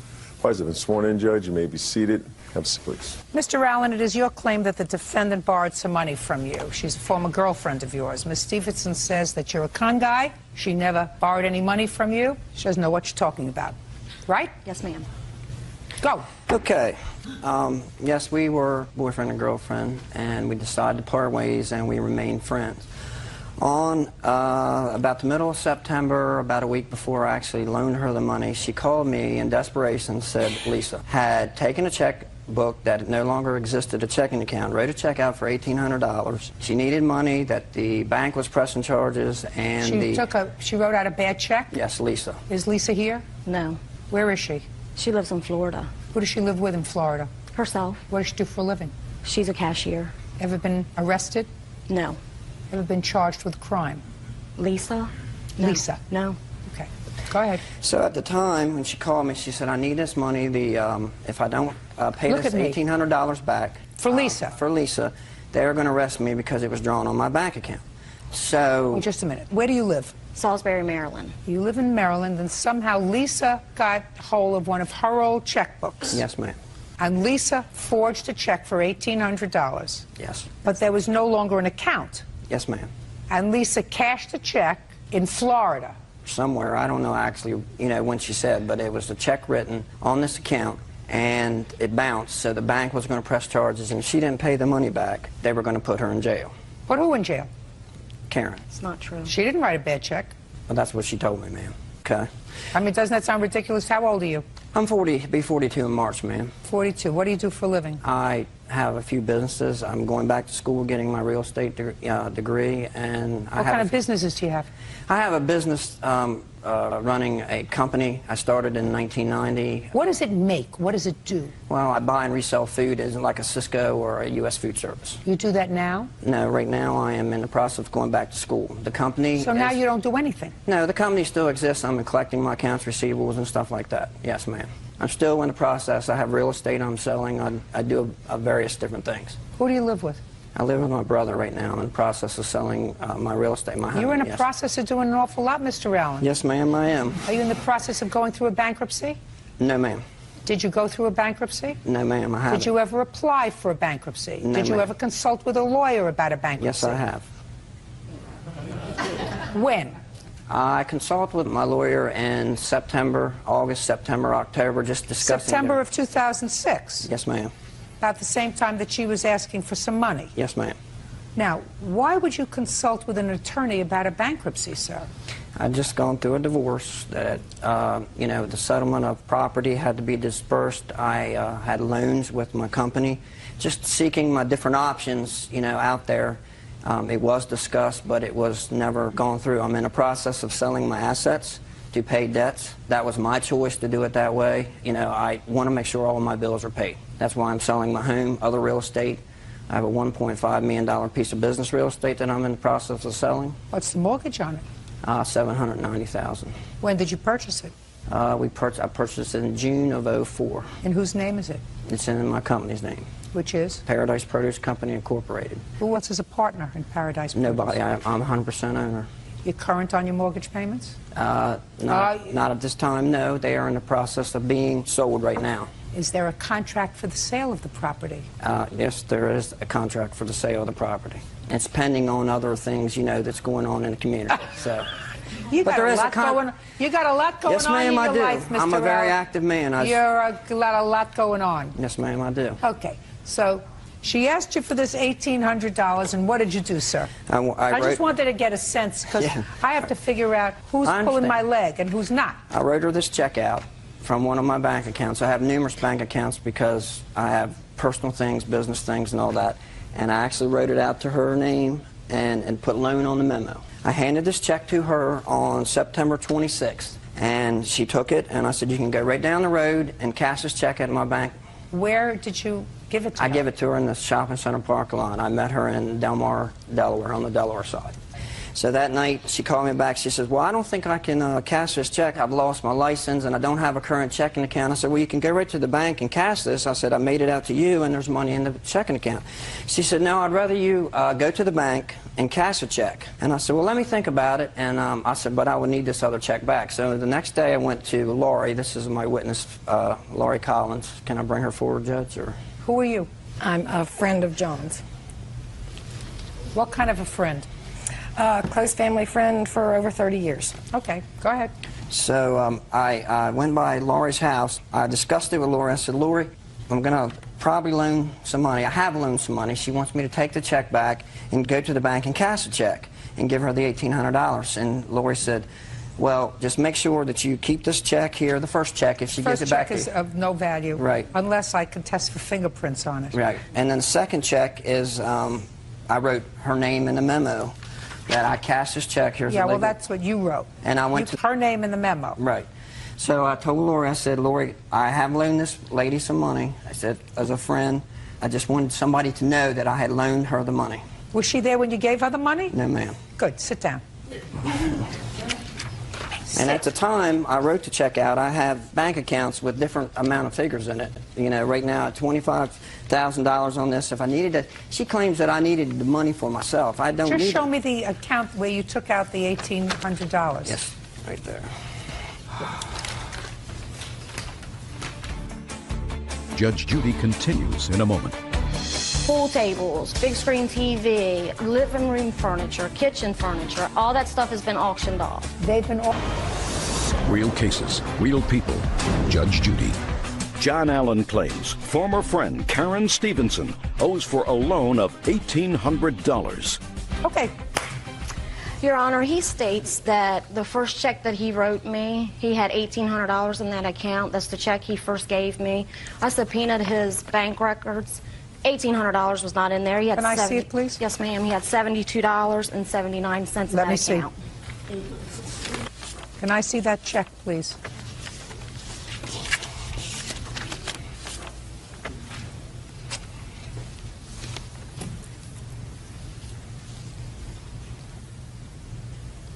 Sir, you wrote her a check on 9/26 for $1,800. You didn't have $1,800 in that account. Right. On which you wrote this $1,800 check. Right. Well, why would you write her an $1,800 check and tell her to go? Because I was going to make a deposit in the account. Checking accounts, I have interest-bearing accounts with my business and everything like that. I move money when I need money to pay bills like yeah, in but the you business. didn't move any money here, sir. You didn't move any money here. 3 days later... She gave me the check back because she said that she couldn't cash it. I understand that. Because she didn't have a listen license. to me. Yes, ma'am. That was not the same day, sir. You already testified. It was the next day that she called you and said, I don't have a driver's license, ma'am. and therefore I can't cash this check. Right. Now, you had already told her to go and cash the check, which she could have done on 9/26. That's right. That's right. Okay? On 9/26, if she went to your bank, Yes, ma'am. and deposited that check, they would not have cashed that check because there was no balance in They that could account. have moved the money from my business account, which is with the same bank, to cover my overdraft. There's no overdraft privilege in here. I'm sorry, I did lend this lady some money. Go ahead. He also says he gave me the $1,800. I was leaving that day to go out of town for a wedding. I was running around getting my nails done, my hair done. He didn't give me $1,800. Okay. Sorry. Now, let's start out with the conversation that you had with him about Lisa. There was no conversation about Lisa. He knows she was in town for maybe a week or two. She moved back to Florida. I don't have a checking account. I don't have any checks. I haven't had a checking account in 3 years. So you never had a discussion with him about a loan? No. Never had a discussion with him about giving you any money? No. Why do you think he would make up this convoluted story? Your Honor, his business account had been frozen because he owes so many people money. Okay? He couldn't even make payroll. John and I continued to talk. We were good friends. He wanted me to help him take the money out of his county bank and put in a safety deposit box, put in my name, and he wanted to put the cash in there so they couldn't touch that money. Then I told him I didn't want to be involved in that because they're going to want to know where this $21,000 is. I didn't want that in my name. I didn't want any part of that. He tried to get several people to do that, and I wouldn't do it. So what you're saying is he tried to get several people to accept checks? Yes. From him? Yes. And squirrel away the money? Yes. In the event he decided to go through this with this bankruptcy? Absolutely. Keep going. I mean, he says in one statement that I was supposed to pay him back in 2 weeks. John and I continue to be friends. He had a surprise birthday party for his brother. I was invited. Don't tell me. Just tell me about the money. There was no money. Okay. When you told him that you didn't want to participate in this scheme, yes, what did he say to you? That he had a couple other people that were thinking about taking the money and putting it in a safety deposit box, storing his personal property so it wouldn't be auctioned off, which it has been. What personal property did he want to store with you? Pool tables, big screen TV, four-wheeler, living room furniture, kitchen furniture, I mean, bedroom suits. He had a 2-story house fully furnished. All that stuff has been auctioned off. They've been auctioned off by whom? An auctioneer. At whose? I guess at his request. I really don't know. I know that his house is for sale. Did you have an auction? Yes, ma'am, I did. To pay my debts and everything. The pool table, big screen TV, all that stuff was auctioned off to pay debts that I incurred during the divorce.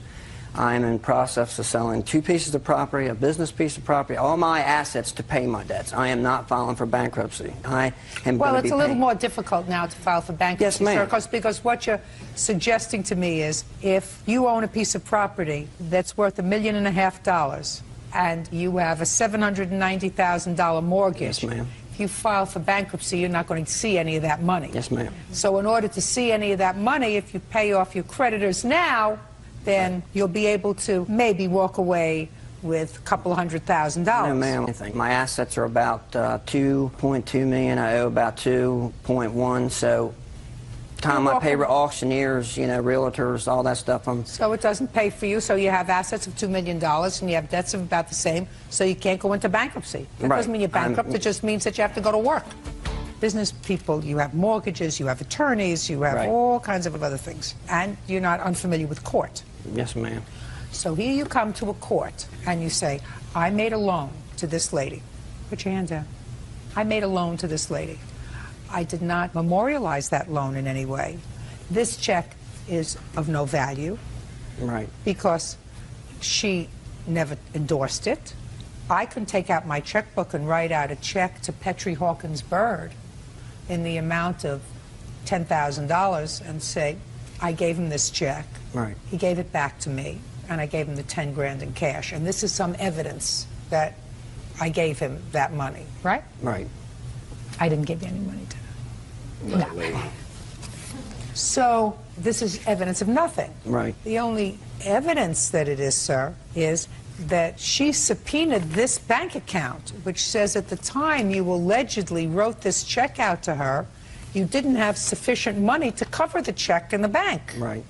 Now, you did have another bank Yes, ma'am. where you could have written a check that would have cleared. Right. As a matter of fact, according to you, you did just that 3 days later. You didn't go to this bank where you could have moved money around. You went to this bank where you took out $1,800. All of this leaves me with a very uneasy feeling, Mr. Allen. Yes, ma'am. And if I have a very uneasy feeling, sir, the fact that you brought a witness that says that you told her all about this loan is of no value. So, Mr. Allen, it is possible, just possible, that you loaned her $1,800. Yes, ma'am, I did. You understand my problem with your proof, sir? I understand. I understand. Are you sympathetic with me, sir? Yes. Good. Case is dismissed. That's all. Thank you. Parties are excused. You may step out. Well, I'm not very happy about it, but it's $1,800 lesson, I guess, and not loan money to friends who are supposed to be your friend. He doesn't like my boyfriend. People that are scammers will scam, and she'll continue to scam the rest of her life. They were good friends, and I'm not dating John anymore. I'm dating a friend of his. I really don't want to be associated with people like that. It just didn't work out, but I'm better off without him in my life. People should watch out for a lady like her, because she is a scammer. And now the next case. All parties in the matter of Lawson versus Lemos, step forward, please. Christine Lawson is suing her ex-boyfriend, Joseph Lemos, for the cost of a big screen TV they purchased as a couple. Joseph says when they broke up, Christine kept the TV. Miss Lawson, this gentleman used to be your boyfriend. You lived together for a period of time. Something happened while you were living together with your TV. You claimed that he wanted to buy a big screen TV. You put it on a credit card. You allowed him to use the credit card. He used it not only for the TV, but for some other things. He paid for the other things that he used, ultimately. He paid off the credit card up to the amount of the TV after you broke up, and then he stopped paying for the TV. You want him to pay for the television. Sounds very reasonable, right? Yes. Except that you have the TV. Correct. So, I'm confused. Mr. Lema says that he did, in fact, use the credit card to purchase some other things. Even after you broke up, he continued to make payments on the credit card until he had paid off all of the items he had purchased, but for the television. Correct. And the reason he didn't pay for the television is because you have the... When did you break up? It's about April or May of 2006. And when was the television purchased? August of 2004. So you've been watching the television? Correct. In your house? Yes. Why don't you pay for it? I never wanted it. I don't like it. I would love to give it back to him, but I don't have... I'm using it as collateral, I guess, to get the rest of the money that he owes me. The only money that's owed is owed for the television. Not entirely. Most of it is for the television. I guess you could say that. So what you want me to believe, Miss Lawson, is that he said to you, you can keep this $3,000 television and watch it, and I'm going to make the payments on it. No, that's not how the conversation actually Well, tell me how conversation actually went. Okay. When we broke up, there was still about $4,000 on the credit card, which, as you said, there was multiple things on there. He was paying me up until September of 2006. Correct, He was and then he making payments. stopped. Right. And he wanted to take his TV, which would have been fine to me. However, I couldn't guarantee that I would get the rest of the money that he owed me if I handed over the TV. I had no way of contacting him. I had no cell phone number. The only way I had was email. Most of the emails that I had sent him were ignored. He paid you for the 6 months. Well, he was paying on multiple things. That wasn't the only thing on there. He paid the credit card honorably. Correct. Until the only thing left was a television that you were watching. Well, the television was... And he wanted it back when you broke up. Correct. Well, then you're watching it. You pay for it. I mean, it's not rocket science. Well, the amount owed on the credit card exceeded what the amount of the television was. When? When we broke up, when he stopped paying. Come on, Miss Lawson. I just made it perfectly clear to you that there's an agreed set of facts, and the agreed set of facts are he paid until September when the only thing that remained on the credit card was the television set, which he had initially asked for when you broke up, which you declined to give him, which you've been watching and you've been using. You pay for it. That's all. Case is dismissed. That's all. Parties are excused. You may step out. I'm a little shocked. The balance of the credit card was $4,000. The price of the TV itself was $1,500. A little bit shocked. I did promise her that I would pay for it. I felt this was the only route to go to ensure I would get my money, which obviously didn't work. I felt, why should I pay for something that I don't have in my possession? He had just stopped paying me. I couldn't get a hold of him. The replies that I got were very nasty. There was communication, and I've been out of work for medical leave, and I told her once I go back, she'll start getting money for it. I'll never lend a boyfriend money. Pap, according to what I read, you and the defendant lived together for about 10 years. Yes, ma'am. During that time, sort of the end of that period of time, there was a car purchased. The car was purchased for you. It was purchased by Mr. Sandoval. Yes. And there was an agreement that you would make the payments on the car. Yes, ma'am. You broke up. He told you to leave. You did. And you took the car with you and made payments on it, according to you. Yes. And for no good reason, Mr. Sandoval took the car back, even though you were making payments. Yes. And you say that he had no reason to do that, so you want all the money that you put in to the car. Mr. Sandoval says that you were either late or you missed some payments, and then you got arrested and went to jail, and he repossessed the car. You are also claiming that Mr. Sandoval trashed a lot of your stuff. Yes, ma'am. Mr. Sandoval says that he gave you plenty of opportunity to come and get it. When you didn't come and get it, he threw it away. I donated it. You donated it. And Mr. Sandoval then has a counterclaim because he says you stole some checks that belonged to him. She did. Okay. So let me hear about this arrangement for the car. Okay. We both work for the same company. We live together as a blended family. I raised his children. He helped. You know, we had 4 between us. And then business got slow right after 9/11, and his boss decided to close the door and not renew his business license, so I was laid off immediately. Mike had to continue to work because he had to tie up loose ends with the customers. So he said we'd be okay for a few months, so I started looking for work in December. And then come the 1st of January, I got a job. So we had like 4 company vehicles and everything at the house. Could you speak slowly? We had 4 company vehicles, so I got to drive one of the trucks all the time. So then Mike said, I don't know how much longer we'll have this one truck, so you better start saving for a car. So come February... What year are we talking about? 2002. So February, Mike asked me how much money I had saved, and I went and got my money out of my closet, which was in the garage that he built for me, and I had $1,000, and Mike was all proud of me, and I was excited. Could we fast forward a little bit, Anyway, please? I had saved $1,000. Mike said he would help me because he didn't want me to get taken advantage of being a woman out looking for a car. Could you fast forward, please? Bought a car. The agreement was that you would make the agreement was I'd pay him. The agreement was that you would make the payments on it. Yes. When did you get the car? In March of 2002. What were the payments? $201. Due when? On the 15th. And were you supposed to make those payments to him or to the bank correctly? To him. Even though you were living together as a blended family? Yes. I had to pay half of everything. I don't care about half of everything. I'm talking about strange... I paid everything. Our agreement. Shh. I don't care about half the bills. You had half the family there. Half the bills is fine. Sir, didn't you understand? I saw you put your hand up. You don't have to go to the bathroom, do you? No. Then just wait. Okay. $201 is paid directly to him on the 15th of each month. And April 2002 was your first payment? Yes, ma'am. Okay. Did you pay him by check or cash? Money order. And you have copies of those? Yes, ma'am. Can I see them, please?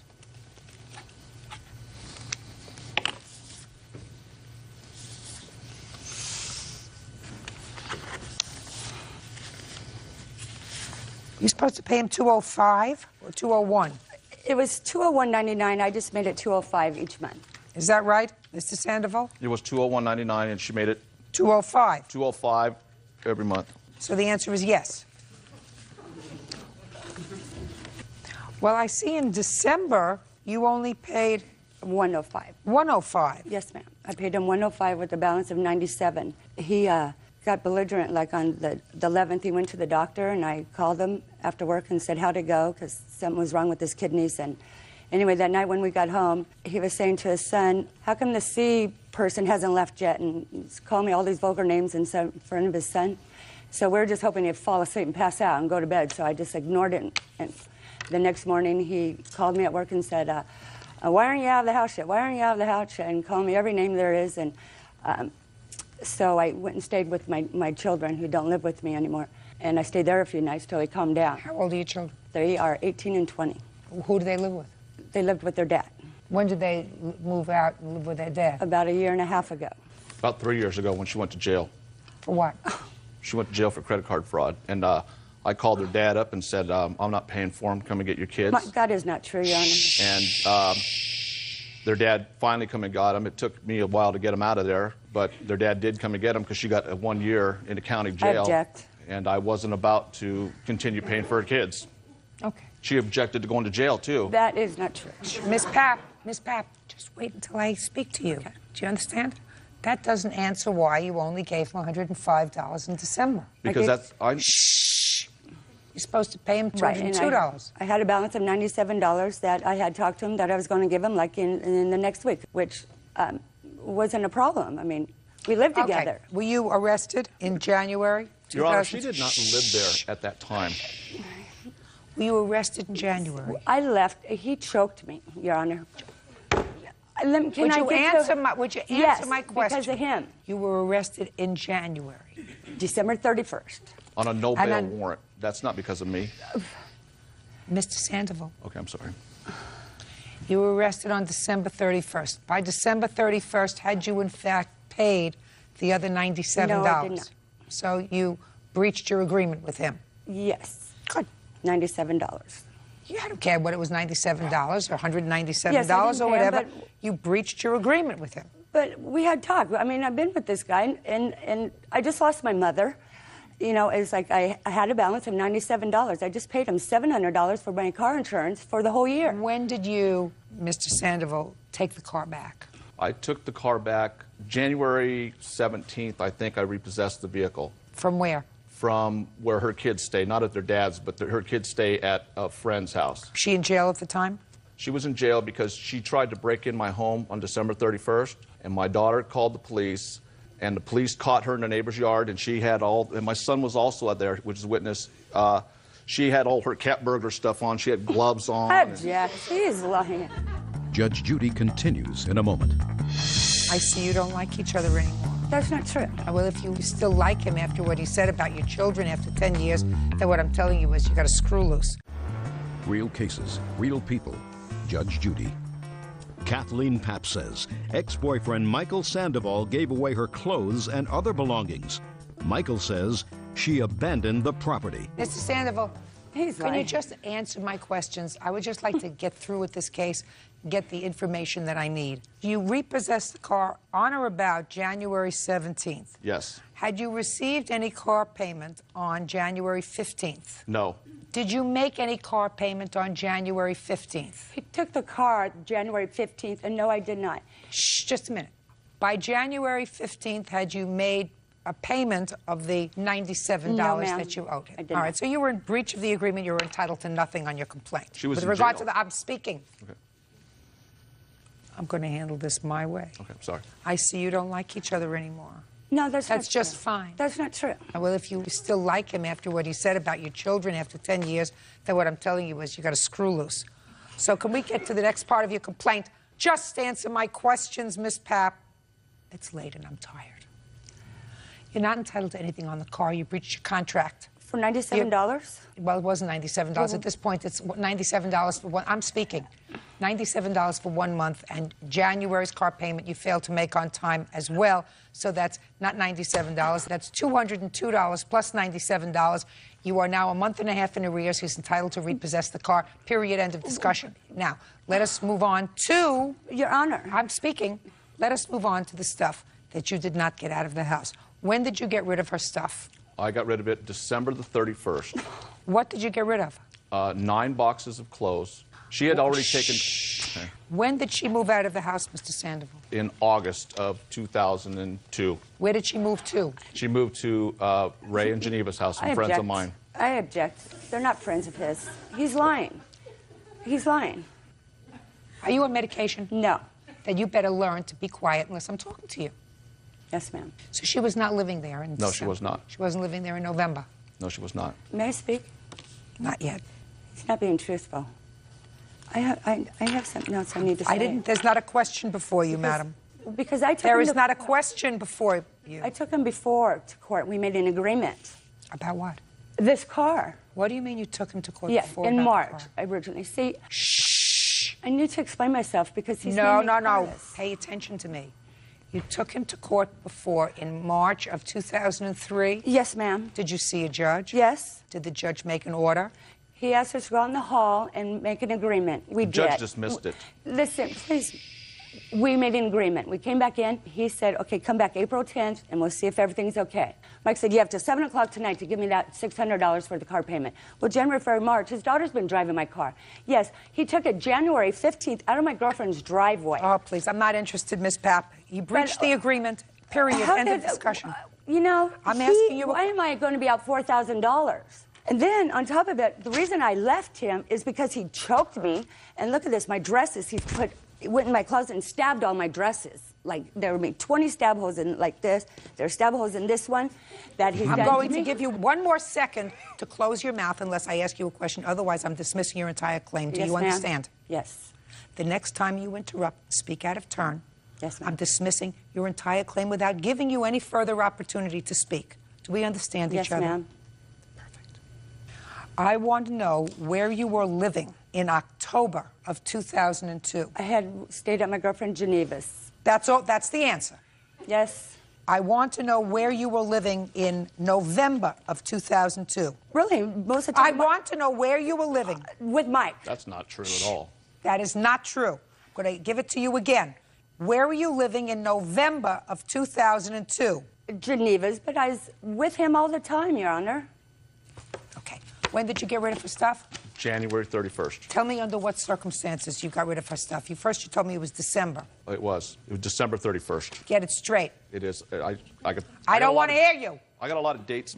It was January the 31st. I did ask her to move in August. She did, but we continued dating some until December. The whole time I wanted her to get her things out. She had all her. So what you're telling me, sir, is... I didn't speak. Then put your hand down. Then I'm going to modify my prior order, which is if you either speak or in any way interrupt these proceedings, I'm going to dismiss your claim. Yes, ma'am. So what you're telling me, Mr. Sandoval, is that while she was living at her friend Geneva's, you were dating, and occasionally she was sleeping at your house. That's correct. That's more truthful. And she had some property there. That's correct. And she had some property there up until the time you probably had a major altercation on or about December of 2002. That's exactly right. And then in January of 2003, you donated her property. This is right. But this is after I've requested from her many times to remove it. Okay. I've asked her children to remove it. Mr. Sandoval, when just prior to December 31st did Miss Papp sleep in your home? In December. You understand, Mr. Sandoval, you cannot have it both ways. You may be saying to her, get your stuff out of the house. I don't want to have anything more to do with you. But in your spare time, if you have some free time, come on over and we'll take a roll in the hay. If she had moved out of your house in August, and from August until December, you had been sending her notes, sending her registered mail, and saying to her, move all of your stuff out of the house. I'm giving you 30 days. And she didn't do it. You would have had every right up until that time to donate her stuff. Do you understand? Yes, I did do what you said, but it was from December to January, which is 45 days. It's not enough time. I gave her 45 days. It's not enough time. And it was not... It's not enough time. You had 10-year physical and emotional relationship with her. And if you chose to cut it off in August, and probably excellent judgment, then what you shouldn't have done was accept her sexual favors up until December. We understand each other, sir.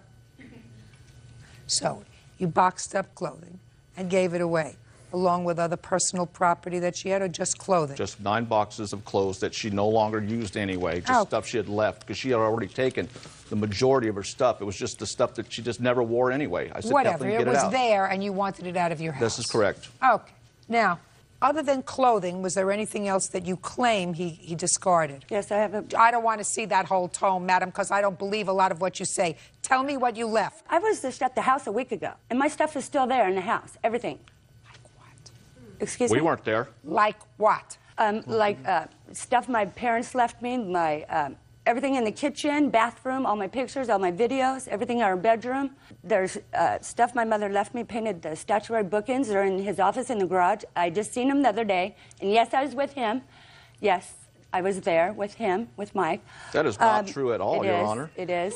We just went out the other day. Okay. Court, I will enter an order, and I'm sure Mr. Sandoval won't mind, that 5 days from now, put your hand down. Your case is dismissed. Your case is dismissed. Do you understand? I'm sorry. Maybe I have to, I have to hit you over the head with it. But I'm going to enter an order 5 days from today. And the order 5 days from today is that in the company of a peace officer, Ms. Papp is going to be able to come to your house, sir. Go through your house, go through your garage, go through anything that she wants to with a police officer. Okay. And anything that she indicates that is hers from her mother's teapot, her mother's photograph, any of that stuff, she's going to take. Okay. In addition to that, I am awarding her $250 for her clothing that you threw out, because I believe that since she was in fact gone all but sometimes since August, that most of her clothing that she wanted was with her, but you had no right to discard whatever leftover stuff she decided to leave at your house. You had no right to do that. And I'm going to suggest this to you, Mr. Sandoval. Ms. Papp is not totally balanced. Well, I don't know about you, but I know she is not. So I am going to strongly suggest to you that neither you nor your children do anything to throw away, to destroy, to do anything with regard to any property that you may come across that belongs to her, that inadvertently was left behind by her. This does not include household appliances, furniture, mattresses, tables and chairs, anything else. We're talking about sentimental items that she left behind. Do you understand? Yes, I've tried. And that will clearly be stated in the order. Okay. Now, I want you to tell me about these checks, because that's your counterclaim. When she was at my house sometime in December, she stole a checkbook from me. I've got a list here of a bunch of checks at all these different stores. In fact, that's how she paid me the December car payment, is with one of my stolen checks, the money she got. Have you reported that to the police? Yes, I have. Are they following it up? They are. They can't find her. They can't catch her. What do you mean they can't catch her? She's right here. Listen to me, Mr. Sandoval. As soon as there is a conviction in that case, because I assume that you do not have a handwriting expert here, is that right? Is that right? That's right. As soon as there is a conviction in the criminal proceeding, barring any unforeseen eventuality, it is an automatic judgment in your favor in a civil proceeding. But right now, you are not prepared to go through a civil proceeding, sir. Your Honor, the person that works at Albertsons that she cashed the checks from lives on our block. I have her phone number here. And I don't care what you have. She'll ID that she cashed my checks. I don't care what you have, sir. Okay. I'm not calling a witness to, in effect, give testimony in what would be a criminal proceeding before she's even been arrested, charged. Do you understand? You understand me, sir? I understand you. Perfect. And if you knew the plaintiff was going to be here today, and if the police couldn't catch her, you should have let them know that she was going to be here today. They could have come and executed the warrant. Do you understand? I'm not a police officer. I didn't think about that. Well, you should have if you said they couldn't catch her, sir. That's what they tell me, because I've asked them several times. How come you haven't done nothing? Should have let them know she was going to be right here, trying her civil case. Judgment for the plaintiff for the amount of $250 in the order as indicated. Thank you. Step out.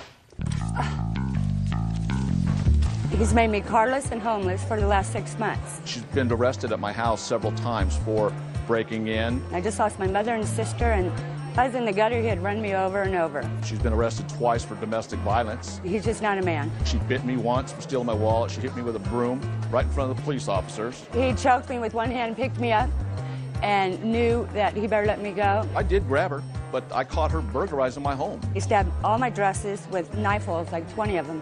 I don't know where that came from. You know, this guy just isn't a man. She's a victim always. He just kept my money, and I got... Now she'll leave me alone about the vehicle. All I want is my car and all my stuff, and I wanted to move on with my life.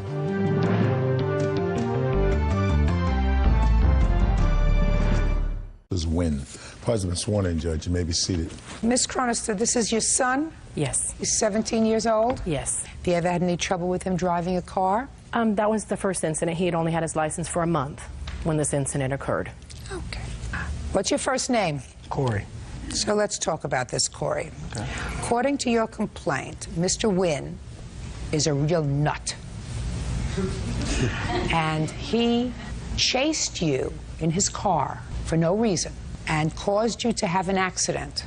And after you had the accident and he caught up with you, he slammed his car into yours, causing damage to your car. So you had damage from the accident and you had damage from his car hitting yours. Yeah.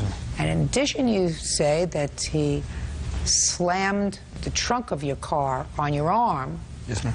When you went to get a baseball bat out of the trunk of your car, and that caused you injury. All told, you want Mr. Wynn to compensate you in the amount of $2,000. Yes, ma'am. Mr. Wynn says that he was being a good Samaritan. Yes, ma'am. That he saw you involved in a hit-and-run accident.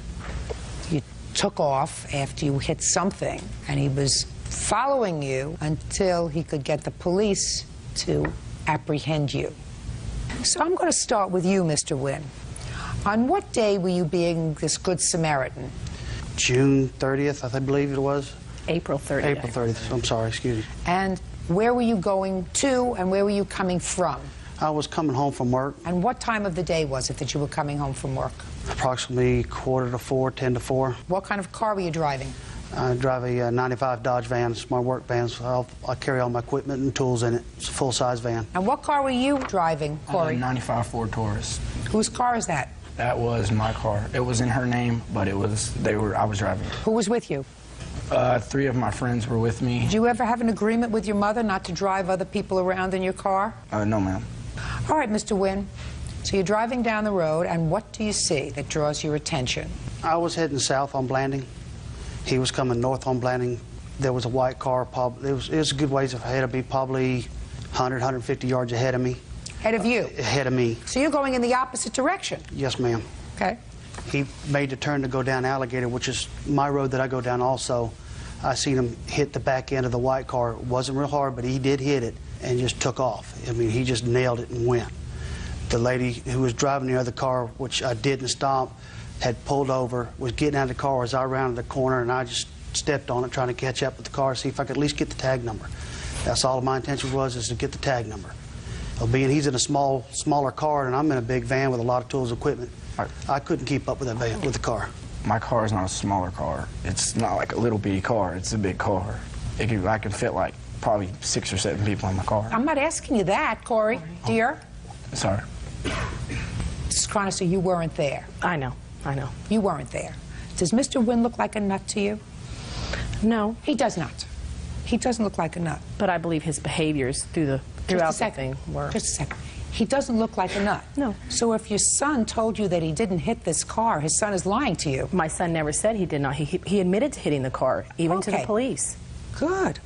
So you hit this car. Just now I bumped the car. After you hit the car, what did you do?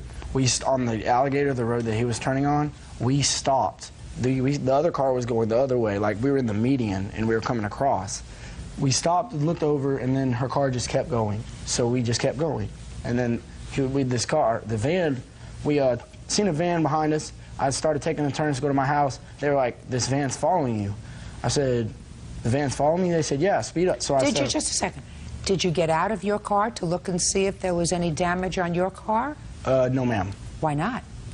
When you hit somebody, when you hit somebody and you're moving, that's what you do. Yes, ma'am. It was a very slight bump, so I knew there was nothing wrong with the car. Got it? Yes. Now, I can understand a woman in a car with 4 men in another car who's bumped, maybe not feeling comfortable about pulling to a complete stop, if that's what she says is happening.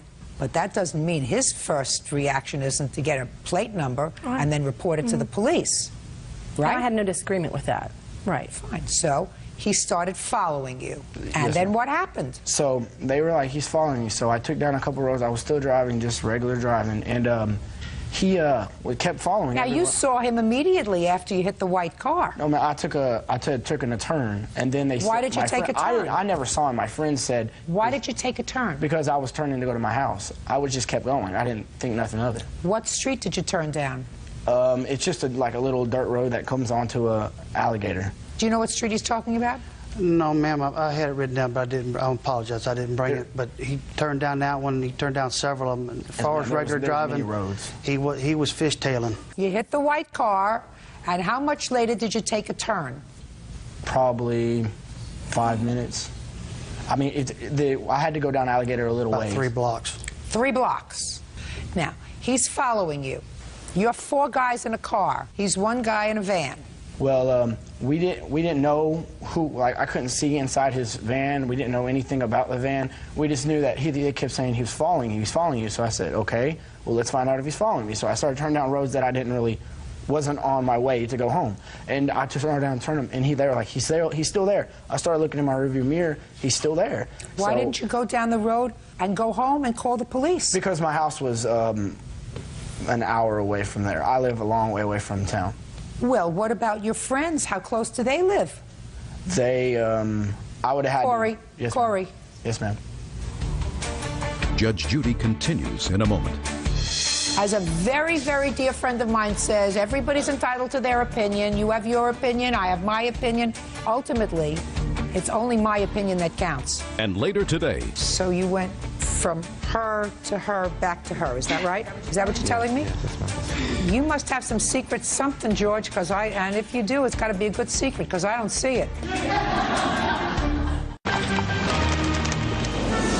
Real cases, real people. Judge Judy. 17-year-old Corey Rossell says fellow motorist Russell Wynn ran him off the road during a chase. Russell says Corey was fleeing the scene of a traffic accident. Now, did you ever think that the woman that you hit in the white car was thinking the same thing about you and your 4 friends in your car? No, ma'am, because we had stopped and we saw her drive off, so we just thought it was just... She didn't drive off. No, ma'am, he didn't even slow down. She didn't drive off. That's what you told your mother. If he'd have stopped, ma'am, I'd have went on my way, thought nothing of it. If she would have stopped, how would he have known that she stopped if he was following us from the minute that he saw it? Because he says he saw you hit her and take off. That's how. That didn't happen. We stopped. I swear we stopped. That's what you do when you hit another car, even if it's a little bump. You get out, you look at your car, you look at their car, you say, is everything all right? Are you all right? And then you leave. Unless you're scared that you've had your driver's license for a month, you got 4 friends in the car, and maybe if you just take off, this whole nasty thing's just going to go away. It's just common sense, Corey. That's what makes the world go round, common sense. That's why he was chasing. He's not a nut. He sees 4 kids in a car, hit another car, and take off. And that's why he was following you. There was other incidents that made me feel different after the fact that we got onto the main road, and he was still right behind me. Well, it's just rained, so it was pretty slick outside, and I started going through all these roads. I finally got to the end of the road, so I turned onto a main road, and he was still right behind me. He's still there. He got right up beside my car. This is why I didn't think he was actually following me, because he ran my car off of the road. And he ran my car off the road to where he almost ran right into my driver's side door. And then he got out, and all I could hear was him cussing and cussing and cussing. And so I just took off. I was like, I'm not going to sit here for this. And I took off, and then I was like, I'm turning here, and it just rained, and I had a lot of dirt on my tires, so it's slick, and I just ran right into the tree.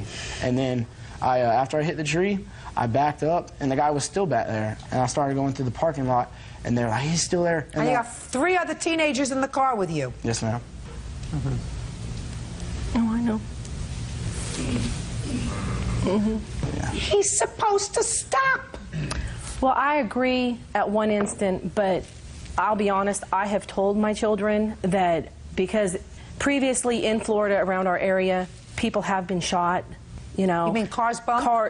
Cars bumped. You know, all that's that why kind of the white car may have moved on with 4 men in the car behind them. I agree. How do you not do the right thing and then come to court to sue about it?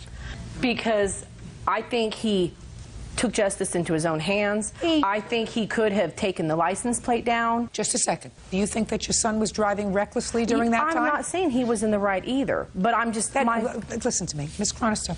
Then what you have to say is, if my son did something wrong, and as a result of my son doing something wrong, there was damage to my car, you don't come to court and sue over it. I guess my main problem and concern comes in from when they did get on the main road. And he did come up on the side of them to the point where... So get him over so that he would stop his car. And when he did stop his car, he comes out cussing and hollering.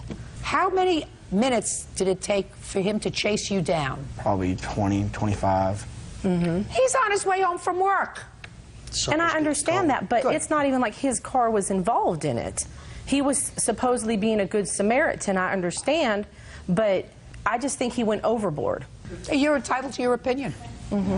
As a very, very dear friend of mine says, everybody's entitled to their opinion. You have your opinion, I have my opinion. Ultimately, it's only my opinion that counts. Your son did the wrong thing. He hit a car, he took off from the accident. This gentleman who was just looking to go home after a day's work said, it's not right, they just hit this lady in a car and took off. 4 kids in a Taurus, and I'm going to catch up with him, and I'm going to get his license plate, and I'm going to see to it that he's reported, and your son takes off and takes him on a 25-minute chase. I would have taken away his driving privileges. Did you get him a new car? No. Good. Your case is dismissed. But ma'am, Thank you, I have a question though.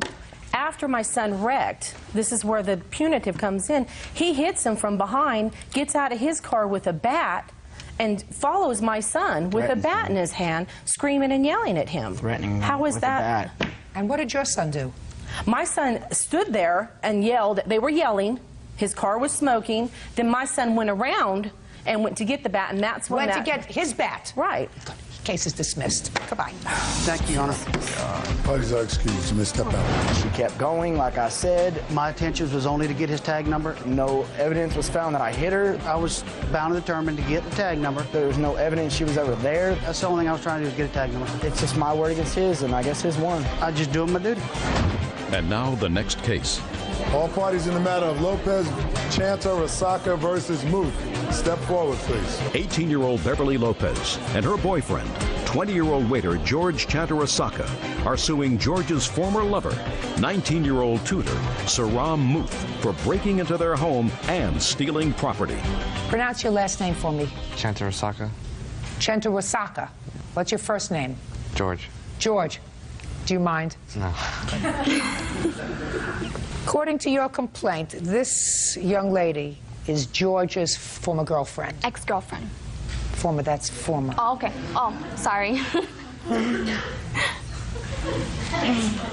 And it is your claim that she broke into the apartment that you now share with George. Yes. Broke the door to your bedroom, vandalized the room, and took some of your property.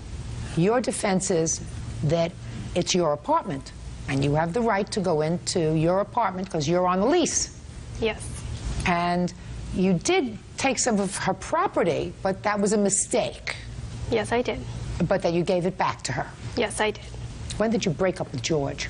We broke up a week before I left, which was about May 24th. And when did you come back to the apartment on the incident that Miss Lopez is complaining about? A week after June 11th. And when did you move into the apartment, Miss Lopez? I think the last week of May. And you moved in with George? Yes. So now he's your boyfriend? He's been my boyfriend. We broke up for about a month, and that's when he got with her. So you went from her to her, back to her, is that right? Is that what you're telling me? Yes. You must have some secret something, George, and if you do, it's got to be a good secret, because I don't see it. Now, you came back June 18th. Tell me why you came into the apartment. What were you looking for? I came back to the apartment to drop off his wallet because he left it in my cousin's car. And I was there to pick up some of my stuff and take it back to California with me. Little did I know, my door was locked. So out of anger, I broke my door. The door that you had that you say was locked, is that a door to a bedroom that you had shared with George? Yes. So it was George's bedroom as well? Yes. Okay. Go ahead. So I broke off the doorknob, went in, took my stuff, and I also took her stuff out of anger. And where did you put them when you took them? I actually took it with me to California, but then I realized my stupidity, and I brought it back the next day. You're lying. Just a second. Did you get it back? No, I didn't get any of my stuff back. Show me that you brought it back and gave it to her. I have a witness who can't come in because she's a minor. Well, then if you have a witness that I can't question, then you have no witness. You're right. I don't.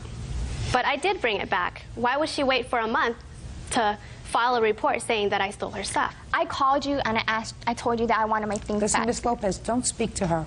Speak to me. Okay. Did you get your property back? No, I didn't. Okay. You have a bill for the replacement of the doorknob?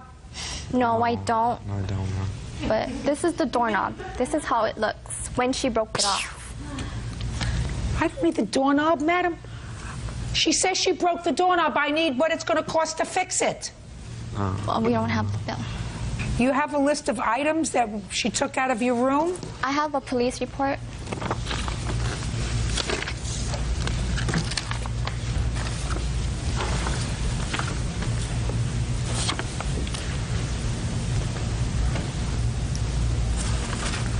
Well, you originally told the police, madam, that all the stuff that was taken was original value and current value were the same, $900. Why are you suing her now for $4,500?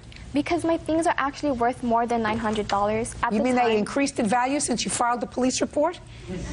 No, I didn't. Listen to me. If you file a police report and they ask you what the value is and you gave them their original value and the current value, I assume that when you filed that police report you were trying to be as accurate as possible. Is that right? Yes, but at the time I wasn't really thinking because I was really... And now you're thinking? Is what you're telling me now you're thinking? Heaven help me. You have no right to take up property and you have no proof that you returned it. I have no idea how much it's going to cost to fix the doorknob because you don't bring me a bill. And she broke my video camera too. You have a bill to have it fixed? No, I don't. Well, what am I supposed to do? I'm not a mind reader. Your Honor, I did not break his video camera. I'm not considering the video camera because people have to know that when they come to court, they have to be prepared. They have to be prepared with documents. They have to be prepared with receipts. They have to be prepared. But I'm speaking. Oh, I'm sorry. They have to be prepared with an estimate of what it's going to cost to fix property if there's an allegation of damage. And if you don't have that, the judge isn't going to get it for you. George, you got it? Yes, yes. Good. As far as you're concerned, you made this report soon after the incident occurred. You told the police what happened. You told the police what your property was worth. You told them at that time that it was worth $900, which is probably a stretch. Certainly that stretch isn't going to be stretched into $4,500. Judgment for the plaintiff in the amount of $900. That's all. What is our excuse? You must step out. I think they're just angry and jealous. I don't know what I did. I had her boyfriend for a month. He doesn't want her anymore. She called my phone and made threats. She's psycho. Of course, she's capable of doing things. Crazy.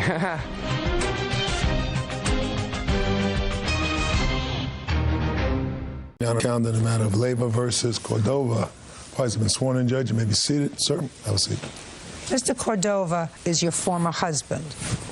You have 3 children. Yes. I gather 2 of those children were born during the course of your marriage. Is that right? Yes. And then you divorced in 2000. Yes. Got back together again, didn't remarry, but had another child. Yes. It is your claim, Miss Leyva, that your former husband deceived you. Mm-hmm. And that he convinced you to relocate to New Mexico. Yes. He convinced you to relocate to New Mexico because he said he had a job there and you were going to be a family there. You left your home, broke your lease, took your kids out of school, moved from where to New Mexico? From Denver, Colorado to Albuquerque. And Mr. Cordova was supposed to join you. Mm-hmm. Instead, he stayed in Colorado. That's where I live. And married somebody else. Yes. So you want him to pay all your expenses moving expenses, you have no job, you quit your job. Mr. Cordova says that he never told you to move to New Mexico. You moved to New Mexico because you wanted to be near your father. And he never had intentions of relocating. No, I didn't. Okay. When was your third child born, Mr. Cordova? July of 2001. And after you and Miss Leyva were divorced, did you ever resume living together? Yes. When? About January of 2001. And how long did you stay together? October of last year. I moved out December 1st. Why did you move out? I met him when I was 15. It's been an ongoing, it's been a mess since then. I loved him, he loved me, but we never could get ourselves to get together, to be together. So after this time, I moved out. I got my own place. I had a very good job that I loved. Just a second. So you moved out in December 2003 because you decided that you didn't want to be married to him or together as a couple anymore. Yeah. Well, something changed evidently at some point. When was that? In May, he called and asked, it was my birthday in May, he told me that he had tickets to the De La Hoya fight if I wanted to go. So I agreed and I went. How long did you go away for? The weekend. Who watched the children? My mother. And then we came home and, you know, we were friends and stuff. In July, my father came out and it was a mess because we put our kids through ridiculous stuff. I mean, it's clear to me that you did. Yeah. My daughter's 10 years old. She's supposed to be in the 5th grade. I held her back. She's in 4th grade now. She's just struggling. She's at a 1st grade level. It's bad. And my father came down and met with Larry. They talked first, and then I came later on that day. I was crying, and I told him, Larry, if you do not want this, if you are not sure, please don't do this because... Don't do what? I haven't heard about him doing anything. Well, he was talking about me and him getting back together. That was in July? Yes. We had talked about before us moving to a different state and not knowing no one, a new start, and we can try stuff over and just work on our family. Does that sound familiar to you? No. No. You never had that discussion Her father did come down to talk to me. And what did he say to you? He said Is this that, her father? Yes. He said that he's going to tell me what he said too. What do you say he said to you, sir? He said that he found a house for Michelle and my kids, and that Michelle wanted to go out there and live with him, and she's been wanting to move out there, and I knew that. That's not something that I wanted to do. I was already in a relationship with somebody else. They asked me if I wanted to. Well, when did you start a relationship with somebody else? In July. So between May and July, you met somebody else? Correct. Did you tell that to your former wife? No. Shh. Did I tell her I met somebody else? Yes. Oh, yes. You did? Yes. Told her name? Yes, she knew her name. As a matter of fact, she even stole her phone number from my house and was making prank calls. Really? I never called her, and that was because... Never called who? I've never called the girl. I went to his house. We were supposed to be together. He told me his last day of work was going to be August 11th at Denver International Airport was his last day. He's going to start a new job in Albuquerque August 16th. I went to his house one night, went over just to go see, you know, what was up, to hang out, and I found this number of this girl on his counter. And when was that? In August. In August? Yeah. Before you moved? I found this number. Okay. So I showed him, and I was going crazy, and I asked him what it was, and he wanted to grab it from me so bad. He didn't want me to get the number. Well, I put it into my phone while I was telling him. So you knew that he had somebody else when you moved to New Mexico? Yes. I just had found out then. I didn't know. He was deceiving me the whole time. But you knew he had somebody else when you moved to New Mexico? No, actually, he told me, no, that's an old number, and we don't talk. No. Which I don't believe. No. But you knew better. Judge Judy continues in a moment. Unfortunately, raised 3 probably neurotic children because of the behavior of both of you. Actually 4. I was raising her kids she had from someone else while we were married. And later today, David had shoved me into the fridge. I called the police. We went to sleep in separate rooms that night, woke up the next morning, and it was the same scene. I had been shoved into the same refrigerator. I called the police again. Real cases, real people. Judge Judy. Michelle Leyva says ex-husband Larry Cordova owes for the cost to move. Michelle says Larry left her for another woman. So when you went to New Mexico, you had some reservations as to whether or not he was going to come with you, right? Yeah, he was supposed to be there. I said you had reservations, which means that you weren't sure that he was going to come with you because he had somebody else. Well, I left my daughter behind because she had a broken foot. I left her behind, and he said, that's fine, she'll come up when I come. He was supposed to come on that Sunday. So who brought her? He called and told me 2 nights before he was supposed to leave he wasn't coming. She was stuck there. I had no money to go back. He wasn't going to give me no money because he hasn't given me child support for about 5 months. I called my brother, and my brother came, and he brought her. When did you get married, Mr. Cordova? September. Why don't you pay child support? I do. As a matter of fact, she said she was going to try to make me look like a deadbeat dad, so I requested a balance from the Can I see it, please? County, Adams County Department of Social Services.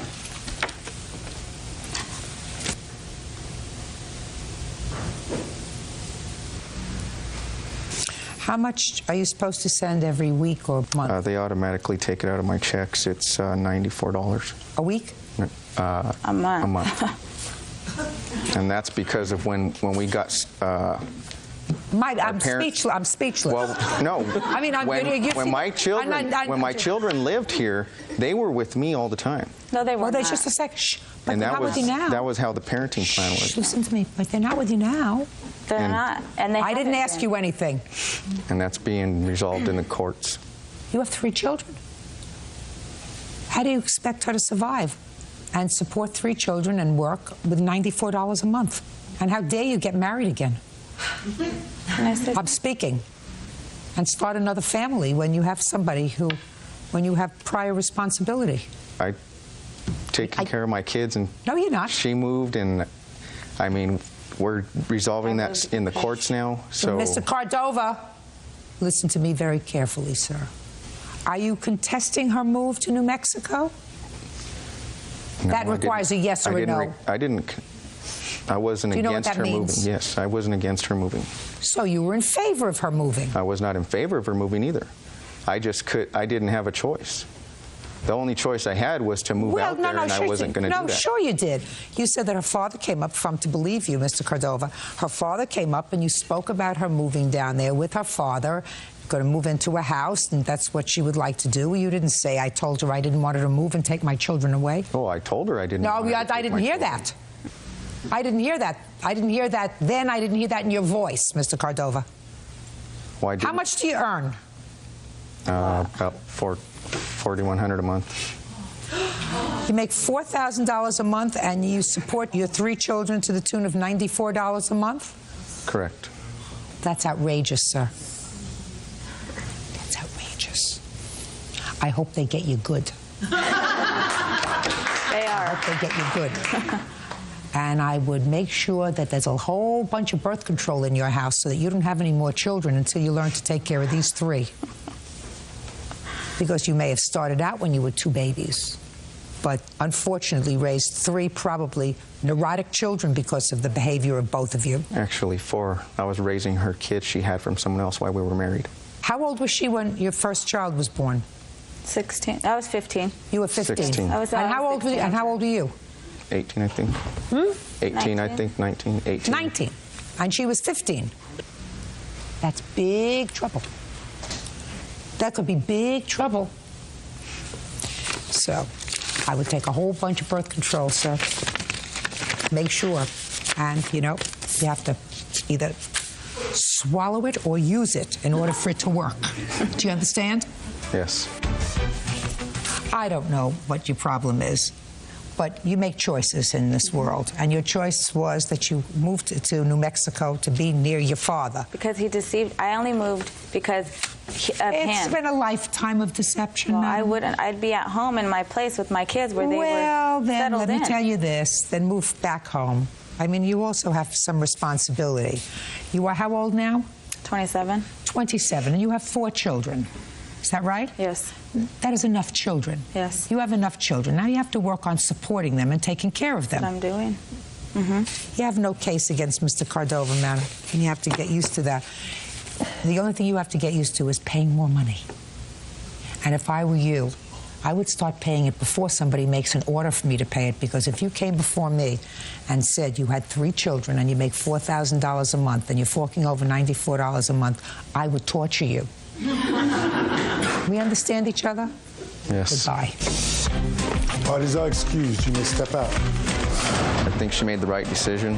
I did not deceive her like she's saying. He knows in his heart what he did. She's mad that I got married, and she always thought we would be back together someday, and that's not what happened. It's fine. It's not over. Whenever I've been in any kind of relationship, she's tried to ruin it or destroy it. He's not there for my kids at all. I'm happy, and I want her to move on with her life and be happy. He'll get what's coming to him, that's all. And now the next case.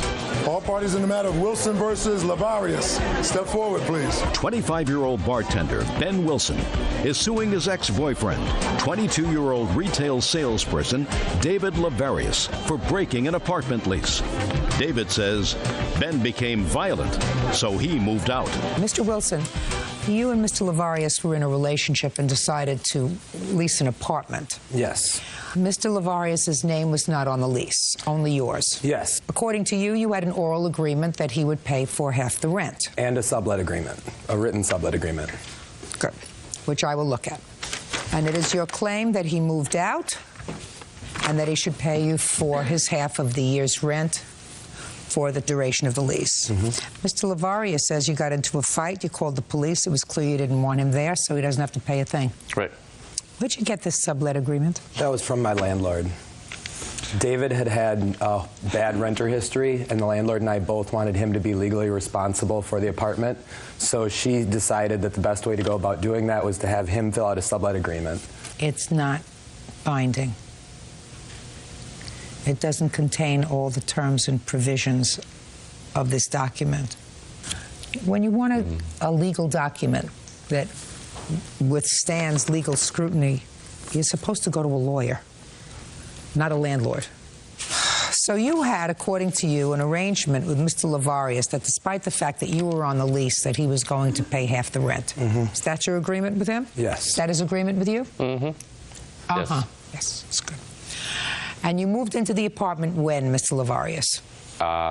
End of July. When did you move out? Mid-August. Did you pay any rent at all? Yes. When? No, he did not. His check said... I'll get to you. Yes. Yes, I did. When? So I started my job beginning of August. I paid him $200 first, and then the rest of the money that I paid him went toward his birthday party during the middle of the month. That's not rent. Birthday party, not rent. Rent, birthday party. You paid him $200 according to you? Yes. Now, what happened August 20th? August 20th, well, prior to that, we had gotten into a couple fights. About? Our scheduling wasn't right.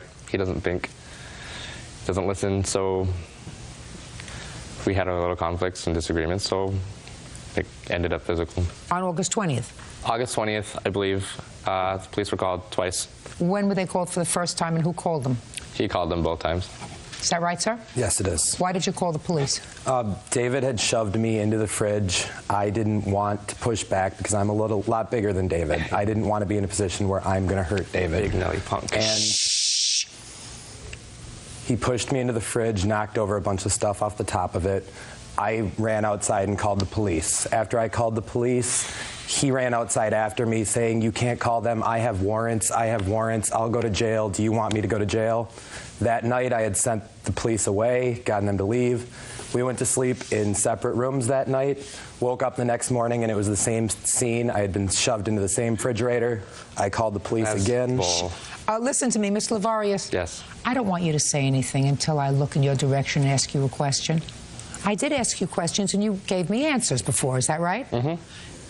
Yes. And when he interrupted, I told him not to interrupt again, right? Right. You understand what that means? Yes. Don't interrupt him until I look at you.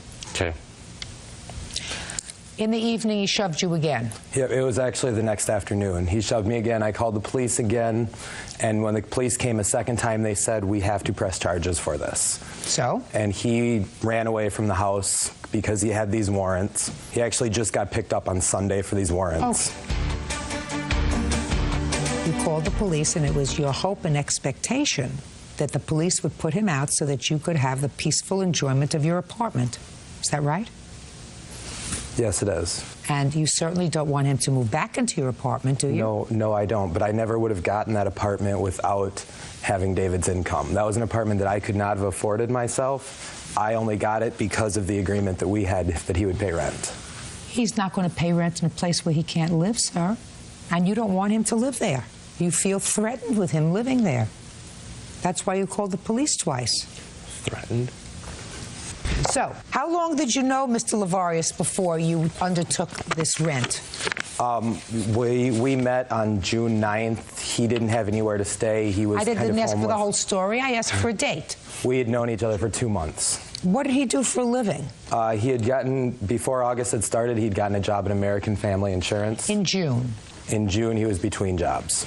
So he got a job when in July? I believe it was the middle of July. Mm-hmm. So for 4 weeks he was employed. Is that right? Yes. And you knew he had such bad credit that his name couldn't even go on a primary lease. Right. So that would give an intelligent person a clue that I wouldn't rent an apartment with this person that I know for 8 weeks, who's been unemployed for 4 weeks, who has a bad history of not paying rent. I wouldn't take an apartment with that person that I couldn't afford for myself. He would. Ugh. Sorry. And anyway, Mr. Wilson, you can't have it both ways. You have an apartment. Either he's your roommate and lives there or not. You don't want him there because you didn't like getting shoved around and you didn't like fighting. You called the police twice. They came. They accommodated you. He took off, and that's exactly what you want. So don't come to court to complain about it. You got what you wanted. You have your apartment all to yourself. Now you have to pay for it. That's all. Case is dismissed. Parties are excused. You may step out.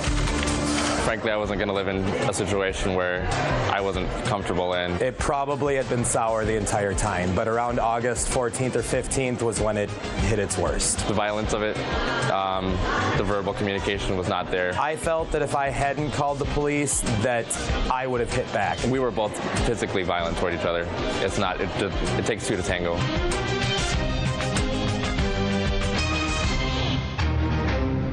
Have a seat, please. Valerie, how old are you, dear? 16. And the lady standing next to you is your stepmother? Yes. And Miss Lockhart is your grandmother? Yeah. And you are her? Mother. All right, let's see where the story starts. I gather that you were living with your mother at some point. Then you and your mother had some sort of a falling out and you went to live with your grandmother. No, Your Honor. I was living with my dad and my stepmother. In 2003 is when I moved in with my grandmother. Is that because you had a falling out with either your father or your stepmother? It was because I was having trouble in school. And whatever. You were having difficulty. Yeah. So you went to live with your grandma. And while you were living with your grandmother, according to your complaint, your mother was sending some money to put away for a class ring. Yes. And then when you left your grandma's house in May of 2004, the grandma kept the money. Yes. So you're suing her for the money that your mother had sent for you for your class ring. Yes. Some of that money was also from my dad. It was my birthday money. Your grandma says that she did get the money. Your mother told her to keep the money to cover some other expenses that she had. So I have a few questions. How long has Valerie lived with you but for the time she was with her grandmother? 2 years, approximately. And how long have you been married to her father? Approximately 2 years, 2 or 3 years. Step up. Your last name is? Mine is Keel. Miss Keel, did you send your daughter money? Yes, I did. And when you sent her the money, did you send it directly to her? No, I did not. Who did you send it to? I sent it to my mother to be held for a ring. You sent your mother the letter, and in the letter there was cash or a check? There was cash. And the cash was given directly to your mother? Yes, always. Is that right? Yes. So the money never came to you? No, but it was meant for my class ring. They both knew that. Valerie, this is the situation. If your mother sent the money to you, and you in turn said to your grandmother, I want you to hold this for me, then she's just acting like a piggy bank. Do you understand? The $200 that my dad and my stepmom Teresa had given to me, I went up to Iowa and they had given me $200, and that was given straight to me. And then I gave it to her. Fine. So then let's not talk about the money that your mother sent to your grandmother. Let's talk about the money that your father and your stepmother gave to you. How much money did Valerie personally hand you and say, Grandma, will you hold this for me for my class ring? She gave me money, and I don't know exactly how much, to hold for me so we could start her a savings account. So you don't remember how much that was? I do know one amount. When her dad brought her back to my house, she spent the week of her birthday in Iowa, and so whatever they gave her up there, I'm not sure. The only money that I know that was given her, because I was standing there at the time, is when her dad brought her home. The stepmother stayed in the vehicle. He came in with Valerie, and in Valerie's bedroom, he said, Valerie, here is $100. Do not tell Teresa. And we were going to start a savings account with all the money that she had received for her birthday. And how much was that? I know the 100 there. Her grandmother from Iowa had given her like I think $20, which I guess Valerie thinks that I took the money out of the mailbox, but she was in Iowa the whole week. How much money did your father give you? My father and my stepmom gave me $200, and that $200 was given to me in Iowa. Okay. And how much did you give your grandmother to hold for you? I gave her $200. She knew that it was for class ring. Really doesn't make any difference what it's for. Okay. You say class ring, she says savings account. It doesn't make any difference. Did you put that money away for her? No, she took it back. When did she spent it? When did she take it back? It was probably 2 weeks, and it was not all at once. She kept saying things that she wanted. Then her boyfriend's birthday came up. So she, I gave her money a little bit at a time out of this money that I was holding just in my purse for her to start a savings account. I wanted her to start a savings account. Well, what did she say to you, for instance, when it was her boyfriend's birthday? She wanted to get him a gift. So what did she say to you? She said, Grandma, I need money out of the envelope. So she knew that the envelope in your purse was the money that she had given you? For savings account. Okay. Which we never started. Did you say to your grandma, when you needed a present for your boyfriend, I need money from the envelope? Yes, Your Honor. We had 2 envelopes. One was marked class ring, and one was marked savings account. She had told me that we wasn't going to start a savings account. So I did take money out of the savings account. There was 2 envelopes. I did take the money out of the savings account one. We're not talking about class ring, my dear. Listen to me very carefully. I want you to clearly understand. The money that your mother sent directly to your grandmother is not yours. Got it? Yeah. The money that your father and stepmother gave you as a gift for your birthday was yours. Your grandmother says that you wanted things, money for presents for your boyfriend for his birthday, money for things that you saw that you wanted, and over the course of time, you went into, not you personally, but you said, Grandma, I want the money from that envelope. And you acknowledge that that's true. Now, how much did you take out for things that you wanted? You don't understand. There was 2 envelopes. One was for the class ring, one was for the savings account. There was $400 in the class ring one. $200 of that my dad had given me and my stepmom, Teresa. There was another envelope because I just had my birthday, and I had got money from other family members and other friends. How much? I'm not exactly sure how much was in that one. I couldn't even give a guess for that money. But yes, I did take that money back. I assume you had difficulty with your father? Yes. You still having difficulty with your father? No. Do you live with your father? Yes. Is that right? Yes. Where is he? He works constantly. He works from the time daybreaks come till the time nighttime comes. That's why I have guardianship of Valerie, and I'm raising her. Nobody has time for her. You mean you individually without her father, and you share a home with her father? He works all the time. I don't care if he works all the time. That's what fathers sometimes do. They work all the time. So I don't understand why you would have guardianship of her. Because I'm the one that takes care of her, takes her back and forth to school, takes her to counseling. She sees a psychologist. She's the only one out of my parents that would take care of me. Something that is very peculiar to me. Judge Judy continues in a moment. Why did you leave your grandmother's house? She had called the police on me. I can't believe that a grandma would do that. You think that she's trying to be vicious and mean to you? Yes.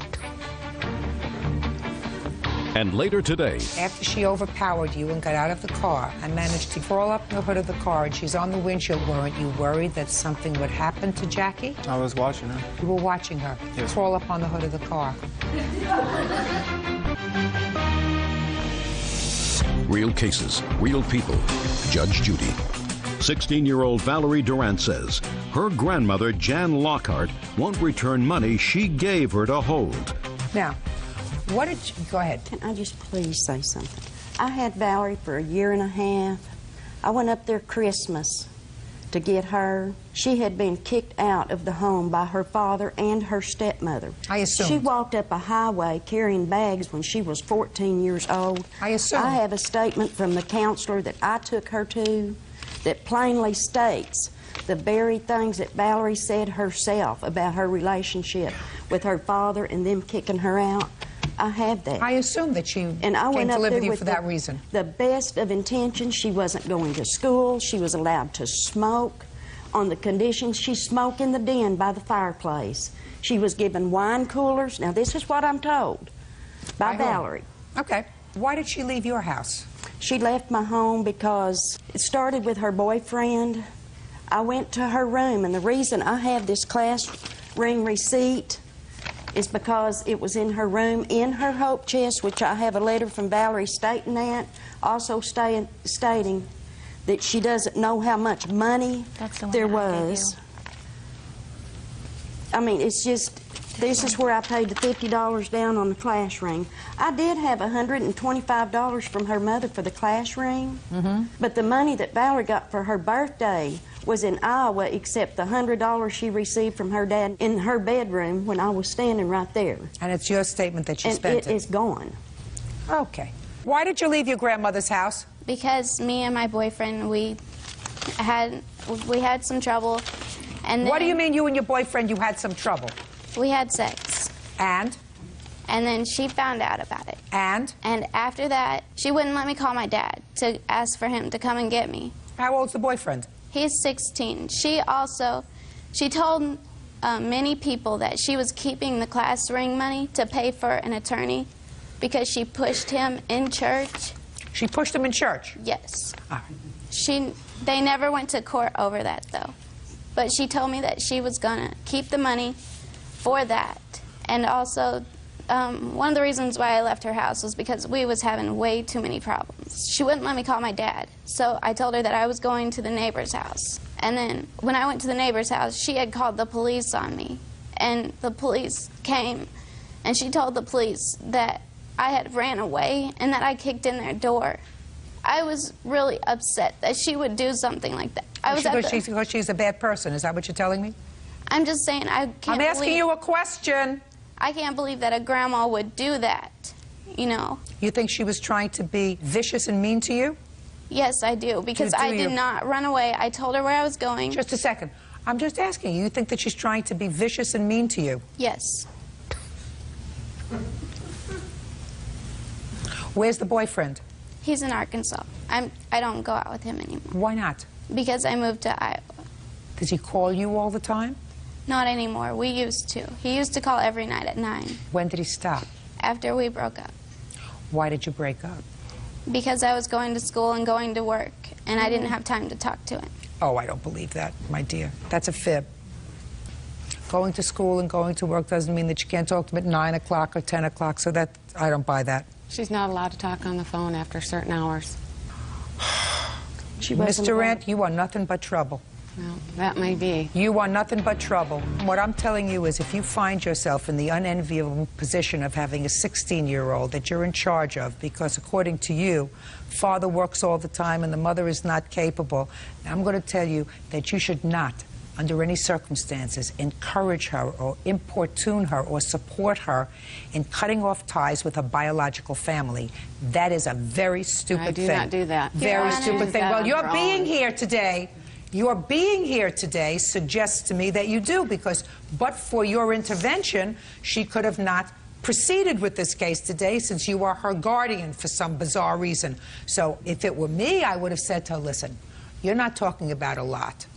I don't know how much money your husband sent to Grandma for taking care of her for the year and a half she was there. How many thousands of dollars a month did he send? $150. A month? A month. A month. You can't feed a large goldfish for $150 a month. So her grandmother supported her, took care of her for a year and a half. Far more than And a couple we're $100 grateful for that a she did class ring. For a class ring, which I don't see why she needs, because she left her grandmother before school was out. Your case is dismissed. Be smart. That's all.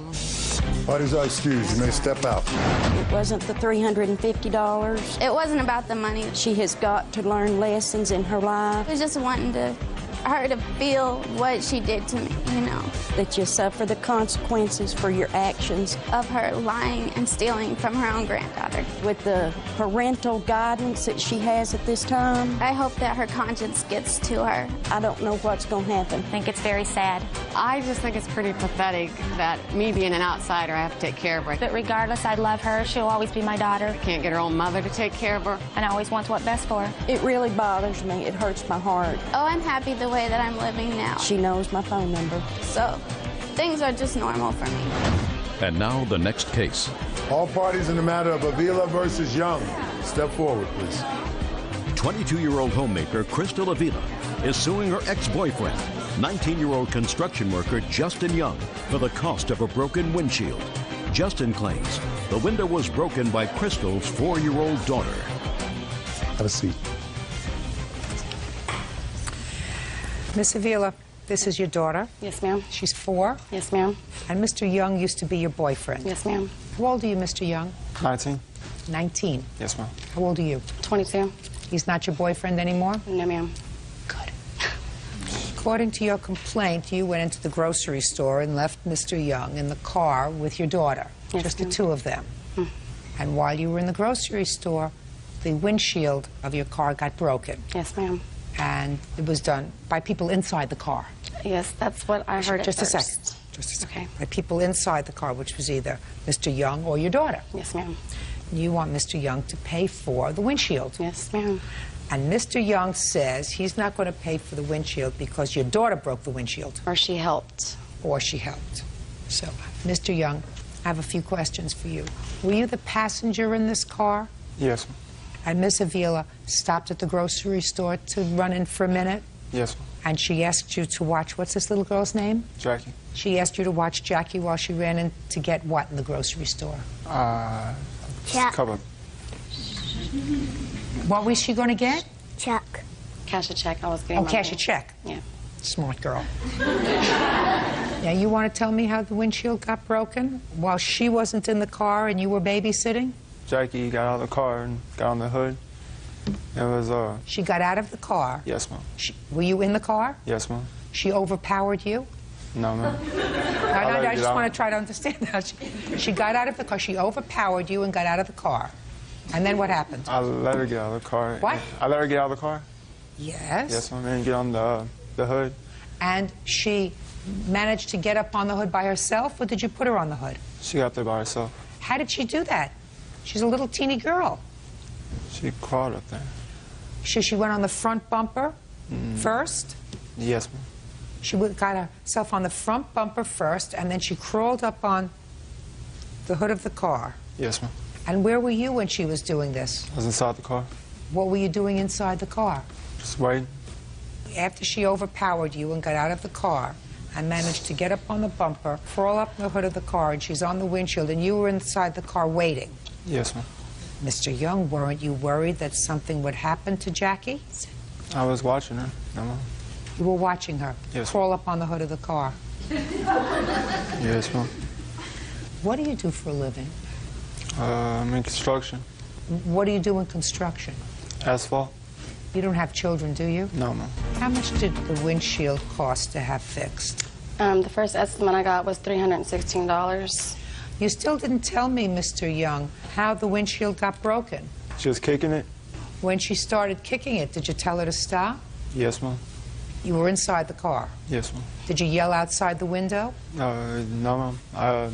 I hit the window back, trying to get her attention, tell her to stop. So you hit the window to Yes, tell her to ma'am. stop. Yes, ma'am. Is that how the window broke? Yes, ma'am. Her kicking it and you punching it to tell her to stop? Yes, ma'am. I wasn't punching it, I was tapping. tapping it. Yes, ma'am. You still don't think this is your fault? No, ma'am. Hello? Mayor, hello? You don't let a 4-year-old outside of a car unattended, because I really don't believe that she overpowered you and got out of the car. Yes. And then if you see her jumping up on the bumper, according to you, and then crawling on the hood of the car to the windshield, a normal, semi-intelligent person would have hopped out of the car and because they would have been afraid for the child's safety, Mr. Young. Yes. So now you're going to tell me, whose fault was this? It's my fault for that now? Yes! Yes, just stop there. Judgment for the plaintiff in the amount of $316. That's all. Thank you. Parties are excused. You may step out. I trusted him to watch her. Maybe I should have. Evidently, he wasn't. Watch the child a little better. My windshield got broke. He punched it 3 times. It's probably about 3 times. It's done and over.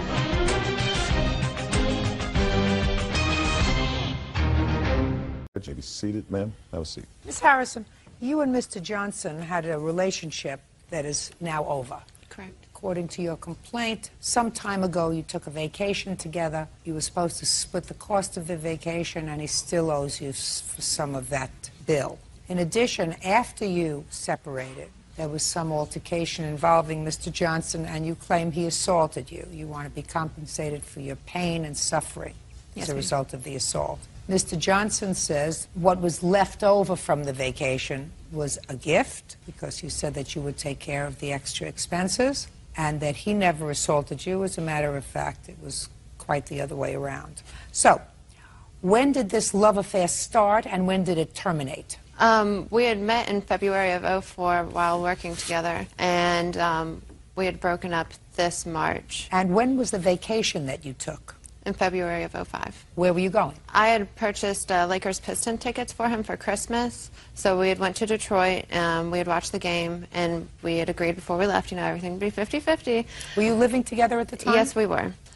So we had went to Detroit, and then we had went to Canada for a few days after that. Well, is it the Detroit trip or the Canada trip that he owes you for? It's a combination of all of it. There's actually, the total trip balance was $1,468. Therefore, his half of that would have been $734, which he's paid $354.50 and owes $379.50 as the remainder. So let's take care of that first. Yes? She's not telling the truth. I was told that, we would go to the game. She said she's going to buy me the tickets. I'm like, okay. She's talking about she wants to go to Canada to go gamble. I'm like, I don't have the money to go gamble in Canada. I really don't want to go. She says, well, we'll put it on my credit card. Don't worry about it. It'll be fine. So I'm like, okay, let's go. I agreed to pay her money for the trip to Detroit, at the game and everything. But then, Well, how much was that part of the trip, Mr. Johnson? Well, the tickets were free. She bought No. Listen to me. Okay. How much was your half of the trip to Detroit? I really don't know. I paid for the hotel, drinks, food, stuff like that. No, just a second. Okay. Was that all put on her credit card? Well, I gave her the cash. I don't know if she paid with her credit card or whatever. That's on her. Go ahead. Your Honor, I have receipts, credit card statements, bank statements from all of the money that was spent.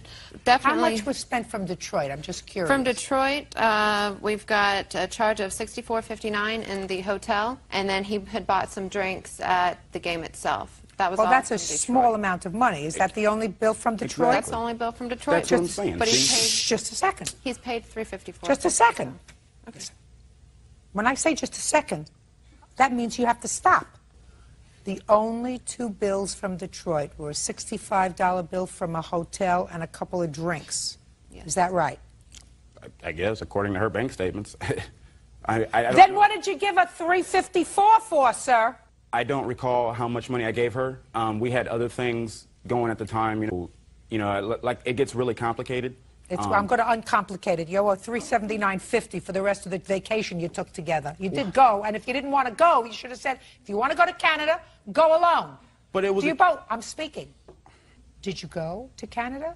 Yeah, it was a gift on her. I'm speaking. I just answer my question. Okay. Don't volunteer anything unless I ask you to volunteer, which will be never. Did you go to Canada? Yes, I did. Did you sleep in a hotel? Yes, I did. Did you eat food? Yes. You owe a $379.50. Oh, man. Now let's get to the assault. You broke up in March of 2005, and when do you allege this assault took place? June 13th. Tell me about it. I had went over to the apartment which we previously had shared together to talk about some previous matters that were unhandled. What? It was money for rent that was due after I'd moved out that he had not paid, and then I in turn had to pay. Well, what was your agreement as far as moving out and continuing to pay the rent? The agreement was that he was going to take care of the rent since he did not wish to leave the apartment, which I would have, you know, stayed if he would have left and taken care of everything myself. Okay. Anyhow, he had moved in some roommates as well. So you went over there because you were held responsible for what month's rent? For the month of June, as well as the first 2 months we had lived there were half price, so they violated the lease, so we had owed that money too. It was $1,300 that I had to pay. Why did you pay it? Well, I was buying a house, and I could not have that eviction on my credit if it was not paid. Were you evicted from that apartment? No. Did you stay to the end of the lease? No. The lease still isn't up yet. All right. So in June, you went to see him about some money that you thought he owed you. Well, I had went over, and he was actually outside already, so he had just come up to the car. So we were talking through the window. It's not true. She's lying. Have you ever been in court before, No, Mr. I have Johnson? not. No. Since you have not, I'm going to give you a kindergarten course about court, especially mine. One party testifies, I ask questions. When she's finished testifying, you will be given an opportunity to testify. Okay. We don't shout out. This is not a discotheque. This is not a give and take.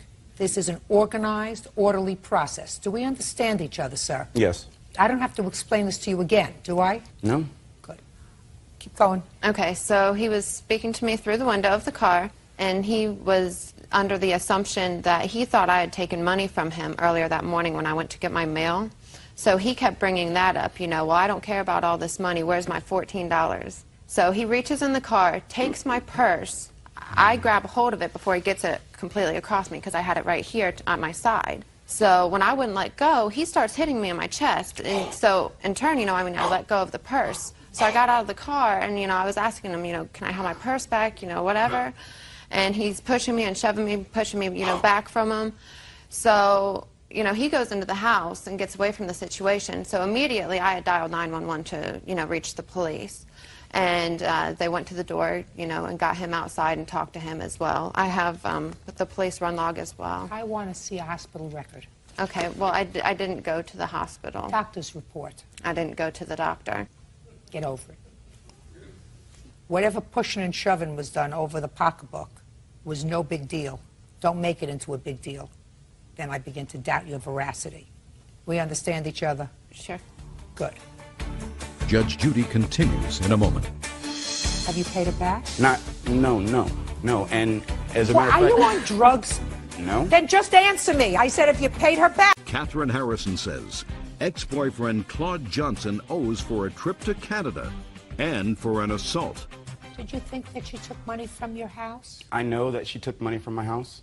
And how do you know that, Mr. Johnson? Well, I do have two roommates. My roommates were sleeping. It was about 7 o'clock in the morning when she came in my house. In the meantime, I had money on my table in my room. $14.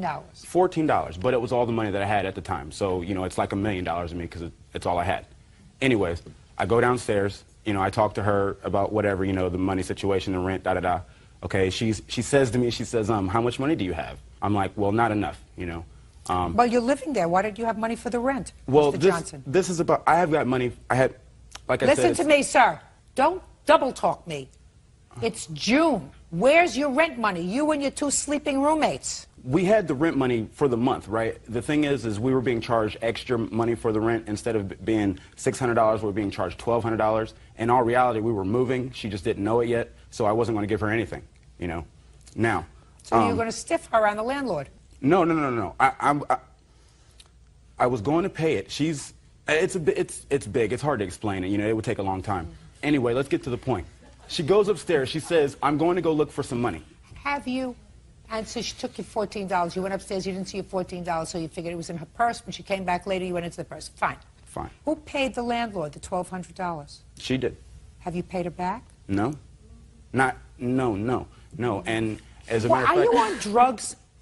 Huh? Are you on drugs? No. Then just answer me. I asked you a simple question. I said if you paid her back. The answer is no. One no will be sufficient. The answer is no. I shouldn't have to pay her back.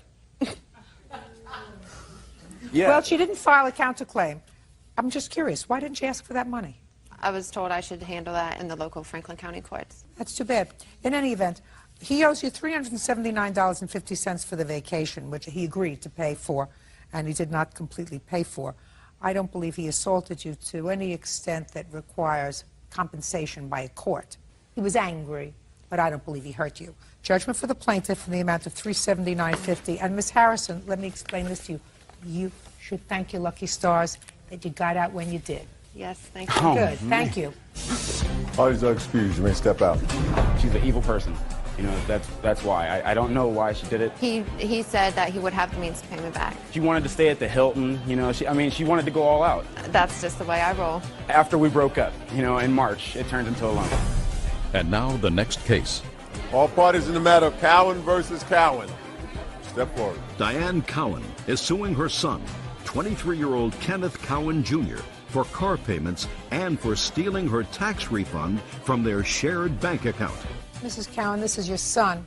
Your lawsuit claims two things. First, that you had an arrangement with your son wherein he would use your car and make the payments on it while he was using it until he purchased his own car. You claim that with regard to that portion of your complaint, he did make some payments, didn't pay them all, and ultimately you sent somebody down, your fiancé? Yes. Down to pick up the car because he had moved to a different state. So you want him to pay some $1,000 that he should have paid on the car.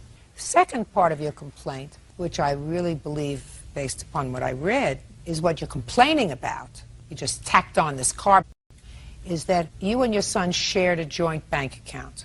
At some point, he withdrew $2,000 from that joint bank account, and he withdrew that money, which was from your tax refund, because you claimed him as a dependent for last year. And he says he's entitled to that money because he was going to file his own tax return as a single individual, but since you had already claimed him as a dependent, he couldn't claim himself. So he took the $2,000 because he said you weren't entitled to it, right? Yes, ma'am.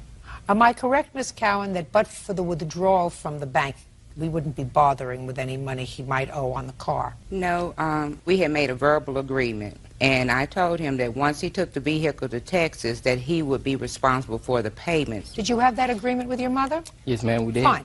At that time, were you going to school, sir? Yes, ma'am. Were you also working? Yes, ma'am. Were you working full-time or part-time? Part-time. Who was supporting you? I was on academic scholarship and receiving money from Pell Grants. Did your mother send you any money? She may have given me a total of $500. Okay. Is it correct, Ms. Cowan, that for the year 2004, your son was basically self-supporting? No. Well, how did you support him? Okay, by me being a disabled veteran, it took care of his 2 years of college. Just a second. Okay. You're being a disabled veteran and the government picking up part of his tuition means that we supported him, not you.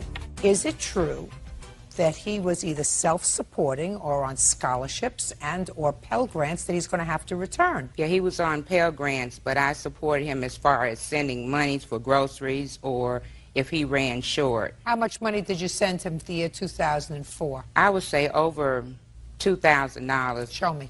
I don't have it as far as monetary back. Most of the time I would always deposit it in my account because we shared account. I have bank statements showing to where there were deposits made on the account, and these are the only cash deposits on the account are ones that I made.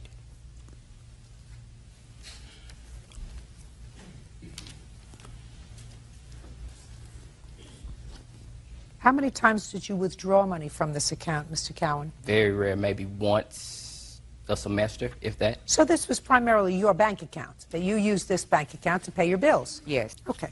You have a copy of your tax returns from last year, sir? Yes, ma'am. My W-2s and my tax return.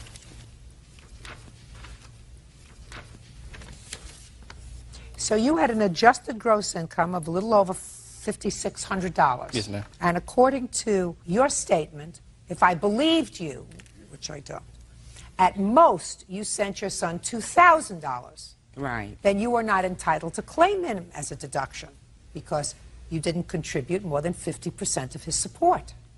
You were not entitled to claim him as a deduction. Yes, but according to VA, if I had not claimed him as a dependent, then they would not have taken care of his bills. You know, I'm not a... Just a second. Let us say that because of some regulation, you were required to claim him as a dependent, even though you did not contribute more than 50% of his support. Let's say that that's true.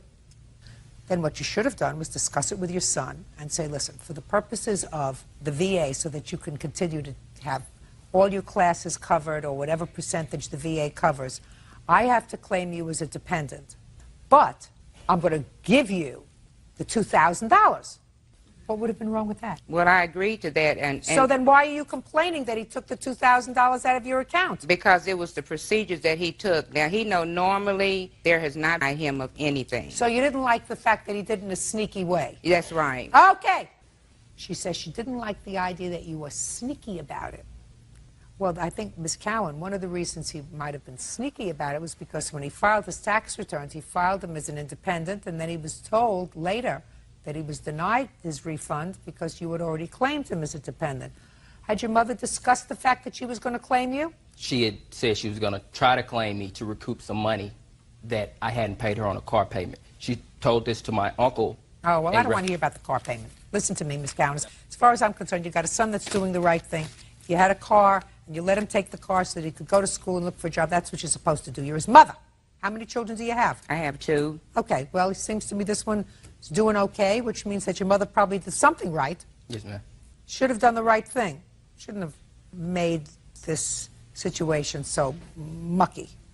Ms. Cowan, irrespective of what he did, you're still his mother, and I sometimes wonder whether I would have, I don't have to wonder, I would not have pursued this matter in court. I would have said to him, it's not the right thing to do. What's your first name? Kenneth. It's not the right thing to do, Kenneth. You shouldn't have gone behind my back and taken the $2,000 out of the account.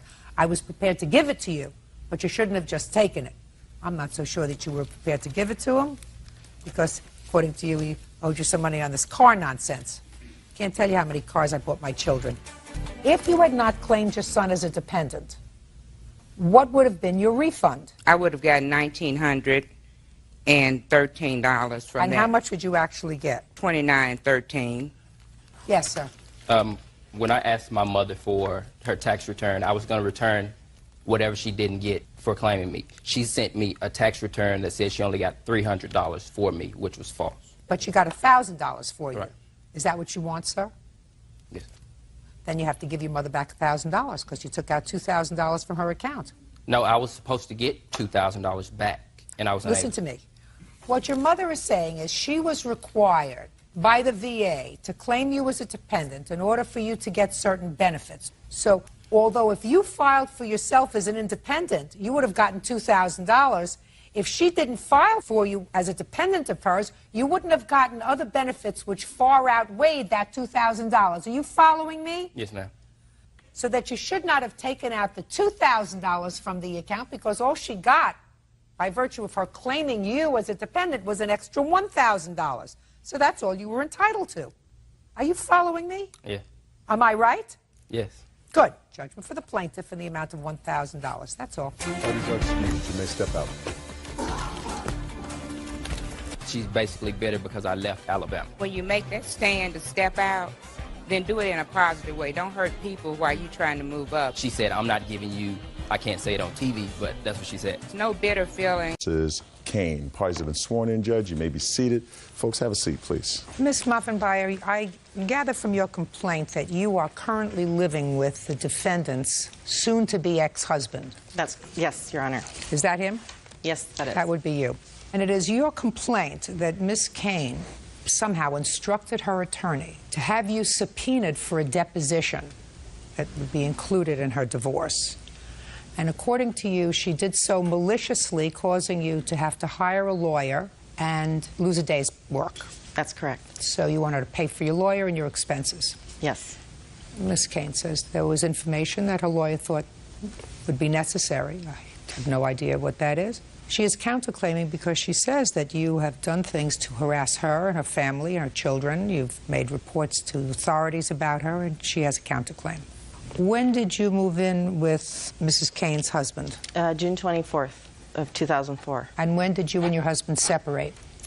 April 7th, 2004, he was removed from the home. Had you known him before June 24th? Yes, I had. From where? Work. Do you have children? Yes, I do. How old are they? 18, 16, and 12. And how old are your children, Mrs. Kane? 16, 13, and 10. And they live with you? Yes, they do, Your Honor. I'm ready to hear your case, Ms. Muffenbeyer, about why you think that Ms. Kane should pay you for having to hire a lawyer and go to a deposition. As you said, I'm living with her soon-to-be ex-husband, and I had reported to the authorities that their children had said they were being abused by their older brother at their home. So you filed a police report or a report with Child Protective Services that there was some sort of neglect or abuse going on in Mrs. Kane's home? Correct. That's what her children reported in our home. Whatever. I don't know whether that's true or not, but all I know is you reported that. I have some evidence supporting that. You reported that? Yes, I did. Okay, so? I feel that she's angry that I'm living with her soon-to-be ex-husband. In what state do you live? Washington. One of the grounds for divorce in Washington, adultery? No, not to my knowledge. It's a no-fault state. Well, it could be a no-fault state, but they can also have a grounds divorce. They're not getting divorced, excuse me, Your Honor, because of adultery. They're getting divorced because of domestic violence and other things happening in their home. You have a copy of the deposition? Yes, I do. Can I see it, please? Sure.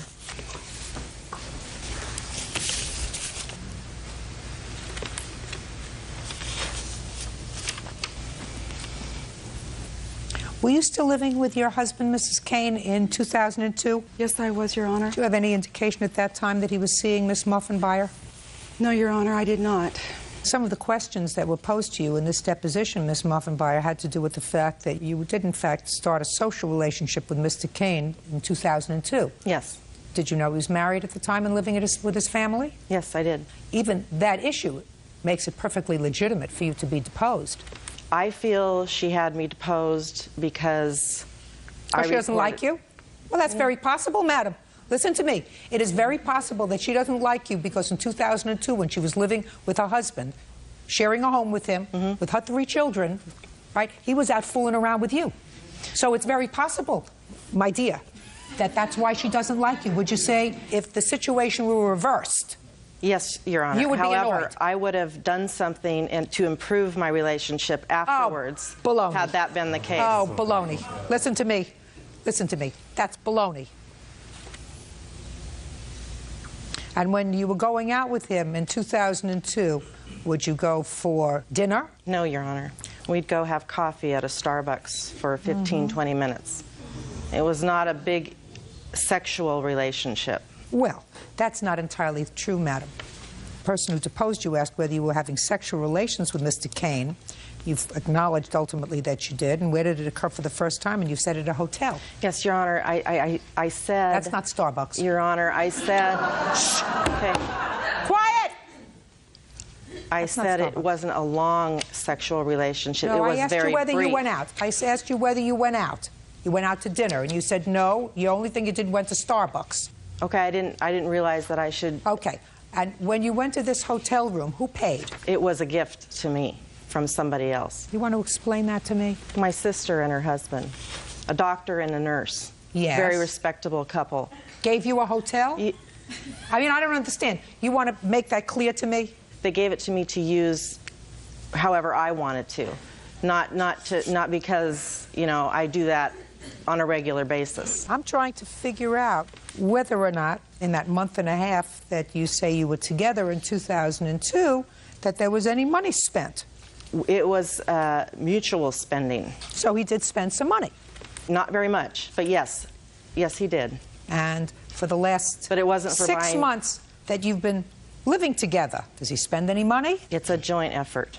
Well, then that's also another reason to depose you with regard to finances, his finances, and what he's spending and what he can afford to pay for his children. Now, the counterclaim is interesting to me only in one aspect, Mrs. Kane, and that is something that Ms. Muffenbeyer referred to in her direct testimony, which was that she called Child Protective Services. Now, you want to explain to me, madam, why you called Child Protective Services? Yes, Your Honor. Her children, her two younger children, Patrick and Sarah, said that their brother Ian was hitting them, stomping on them, not letting them use the phone when they wanted to call somebody for help, etc. My children were sitting there also, and they said to me... Where was Mr. Kane? He was in the room also. My question to you is, why did you call Child Protective Services? Because I felt it was the right thing to do. It's none of your business. I disagree. My children were in the home, and I'm teaching my children to be... I'm saying to you, madam, if their father was there, their father picks up the phone and either calls Child Protective Services or makes a beeline to the local domestic relations court and says, on an order to show cause, I want immediate physical custody of my children because I have information that they are being abused. You have nothing to do with this family. Judge Judy continues in a moment. If I actually believed that my children were at risk, I would jump into action unless I were brain dead. Is Mr. Kane brain dead? And later today... You rent your house again, keep your pants zipped up. Look elsewhere for your social life, sir. Do you understand? Real cases, real people. Judge Judy. Annette Moffenbauer is accusing her boyfriend's estranged wife, Cindy Kane, of dragging her into her divorce case. Annette is suing for the cost to hire a lawyer for the deposition. Madam, if he were away serving his country in Iraq and you were the only one who heard these allegations, then I would say to you, well, perhaps in order to protect the children, you have to do that. Other than that, if their father was in the room, you're nothing but a big busybody. No, excuse me, Your Honor, but I work in a hospital. There are signs everywhere that say report domestic violence. Some people are not, they won't do it. They're too afraid. Perhaps Mr. Kane was afraid to do that. I, on the other hand, am going to do what I... Perhaps he didn't believe his two younger children. I disagree. Perhaps he didn't believe... I have evidence, Your Honor. Listen to me, my dear. My question to you is, why did you make the phone call? And I will tell you that I am dissatisfied with the reason that you gave me for you making this phone call rather than their father. Because it doesn't... I'm speaking because it doesn't make sense. If I were a parent... and my two little children, at a time when I was separated from my wife or my husband, and if I were listening to my two children who were ages 13 and 10, not exactly toddlers, say, my 16-year-old brother is knocking me around and he won't let me use the phone to call somebody, and if I actually believed that my children were at risk, I would jump into action unless I were brain dead. Is Mr. Kane brain dead? No, he's not. All right. And the fact that you chose to make these calls indicates to me that you are a big troublemaker. All I can suggest to you, madam, is it better stop, because you can either torture these children or not torture these children. And if you permit her, Mr. Kane, to interfere with your business, you are as short-sighted as I think you are. I believe that anyone Don't speak to me sitting down. You want to speak to me, stand up. Okay. Anyone has the right to do the right thing. If my children reported abuse to the neighbor, they have an obligation to call. Absolutely, sir. Well, but let me ask you this question. Person? Mr. Kane, well, this is what I don't understand. Ms. Moffenbauer said you were present when this was said. You chose not to run down to the family court to ask for custody of your children, not go to the police and bring your children to the authorities and say, my children are being abused. You chose to do nothing. No, I took them to the ER. This occurred on a Sunday night. Child Services and the police department are not open on a Sunday night. Police department's open. They are not open. No, they are not. Not on weekends. The police department isn't open on Sunday? Where do you live? No. Where do you live? Vancouver, Washington. You mean, are you telling me in Vancouver, Washington, the police go off at 5 o'clock in the afternoon? No, they don't go off, but the department, the physical structure, is locked up. And the so only who way cares if they're locked up? You call 911. I did. And? They never came. Annette Moffenbayer is accusing her boyfriend's estranged wife, Cindy Kane, of dragging her into her divorce case. Annette is suing for the cost to hire a lawyer for the deposition. Why didn't you call Child Protective Services? It was a weekend, and the following Monday, we did. Not we, she, not you, she. Because I was in the ER with my children at the time, having them evaluated. Can I see the report from the ER? Yes, Your Honor. I'd like to see it. I have my copy from the ER. Oh, okay. I have... Is this the same report? No, we have there's more. social worker letters, notes also attached for Patrick and Can Sarah. I see the report from the ER first? ER report?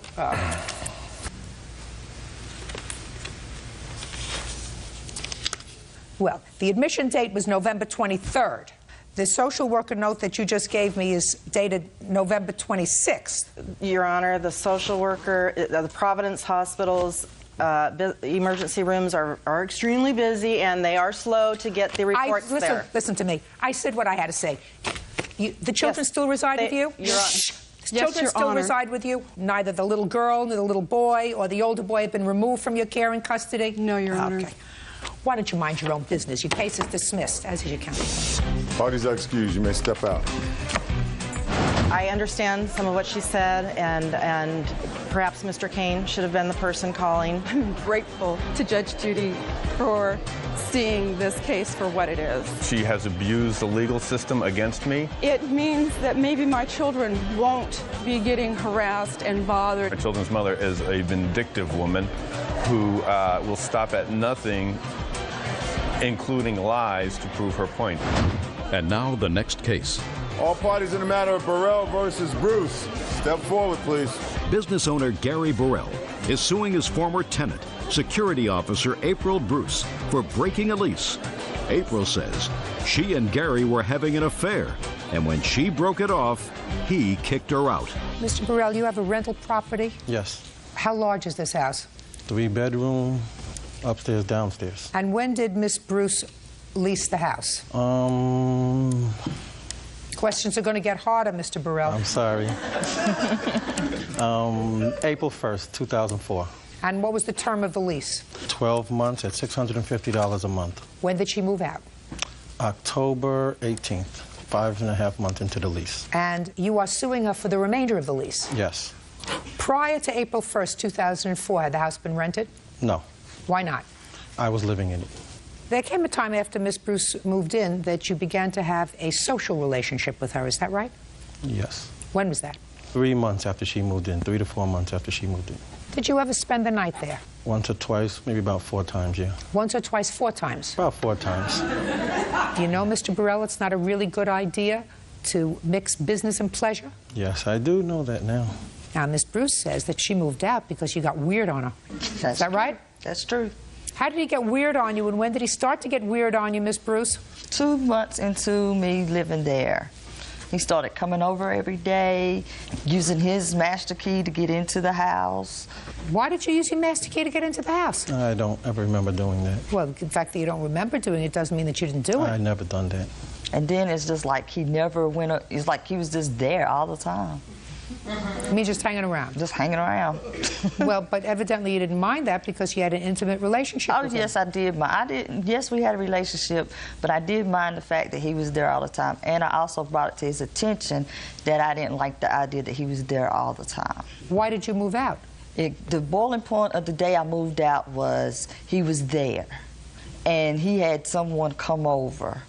And what do you mean he had someone come over? I'm not following. Okay, he told me that was one of his lady friends. When I heard the car pull up, I didn't know who it was, and he came and told me it was one of his lady friends. And then he told me to stay in the room, not to come out the room, because him and his lady friend will be downstairs, and for me not to come and bother them. I just... Downstairs in your house? Yes. He was just trying to intimidate me, provoking me, really. That's how I feel about it. Provoking you to do what? Provoking me to have a scene with him, to show my furiation.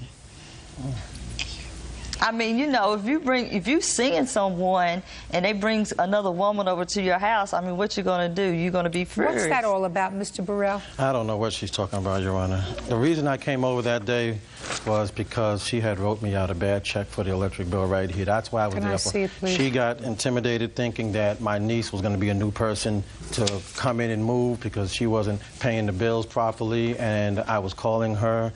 And there's a $100 bounce check. So the reason that you came over that day is because there's a bad check. Exactly. All right, that sounds more palatable than what And you're saying. if you'd Rather like than to see our lease. infuriating, which is a word And that I I'm was going to have to bringing go that to look her. up after we're finished. Your Honor, that's not a bad check I've written him. I placed a stopment on that check. Okay. After I had to move out of the house, relocate, live with family member to family member, I put a stopment on that check. I felt like he should have went and lived where he was living at and respected my wishes. Well, I didn't hear anything about wishes. I know, but why was he coming over? Why was he taking over the property? Because you were living, you were hanging out together, you were sleeping together, you were in a relationship together, he was hanging out in your house. That's why he was there all the time. But I couldn't even make my own decisions in the house. I mean, he was coming over there. I don't want this in my house. Okay. I don't want this Listen, in my house. Mr. Burrell, what was the rent on the house? $650 a month. And you want from her $3,900 because she moved out owing you that much rent 6 for the whole months, 6 months rent. right. You're not going to get that, sir. But what I am going to give you is 2 months rent. She should have given you a couple of months' notice. This is going to teach you a very good lesson. You rent your house again, keep your pants zipped up.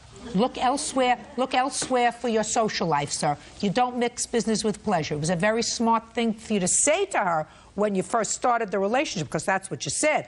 You didn't follow through. Do you understand? Yes, ma'am. So, you cleaned up the house, you made repairs on the house. She should have given you notice, at least 2 months' notice. She didn't. Go rent the house, live there yourself, go, be happy, have a nice life. Judgment for the plaintiff in the amount of $1,300. Parties are excused. You may step out. She didn't know it at the time who was there at the house. When she found out, she used that as a crutch to blow up, infuriation, and create a scene and find a way to get out of her bills and her situation. I hope he goes on with his life and be happy, because I moved to Norfolk, Virginia, and I love it there. Don't mix business with pleasure.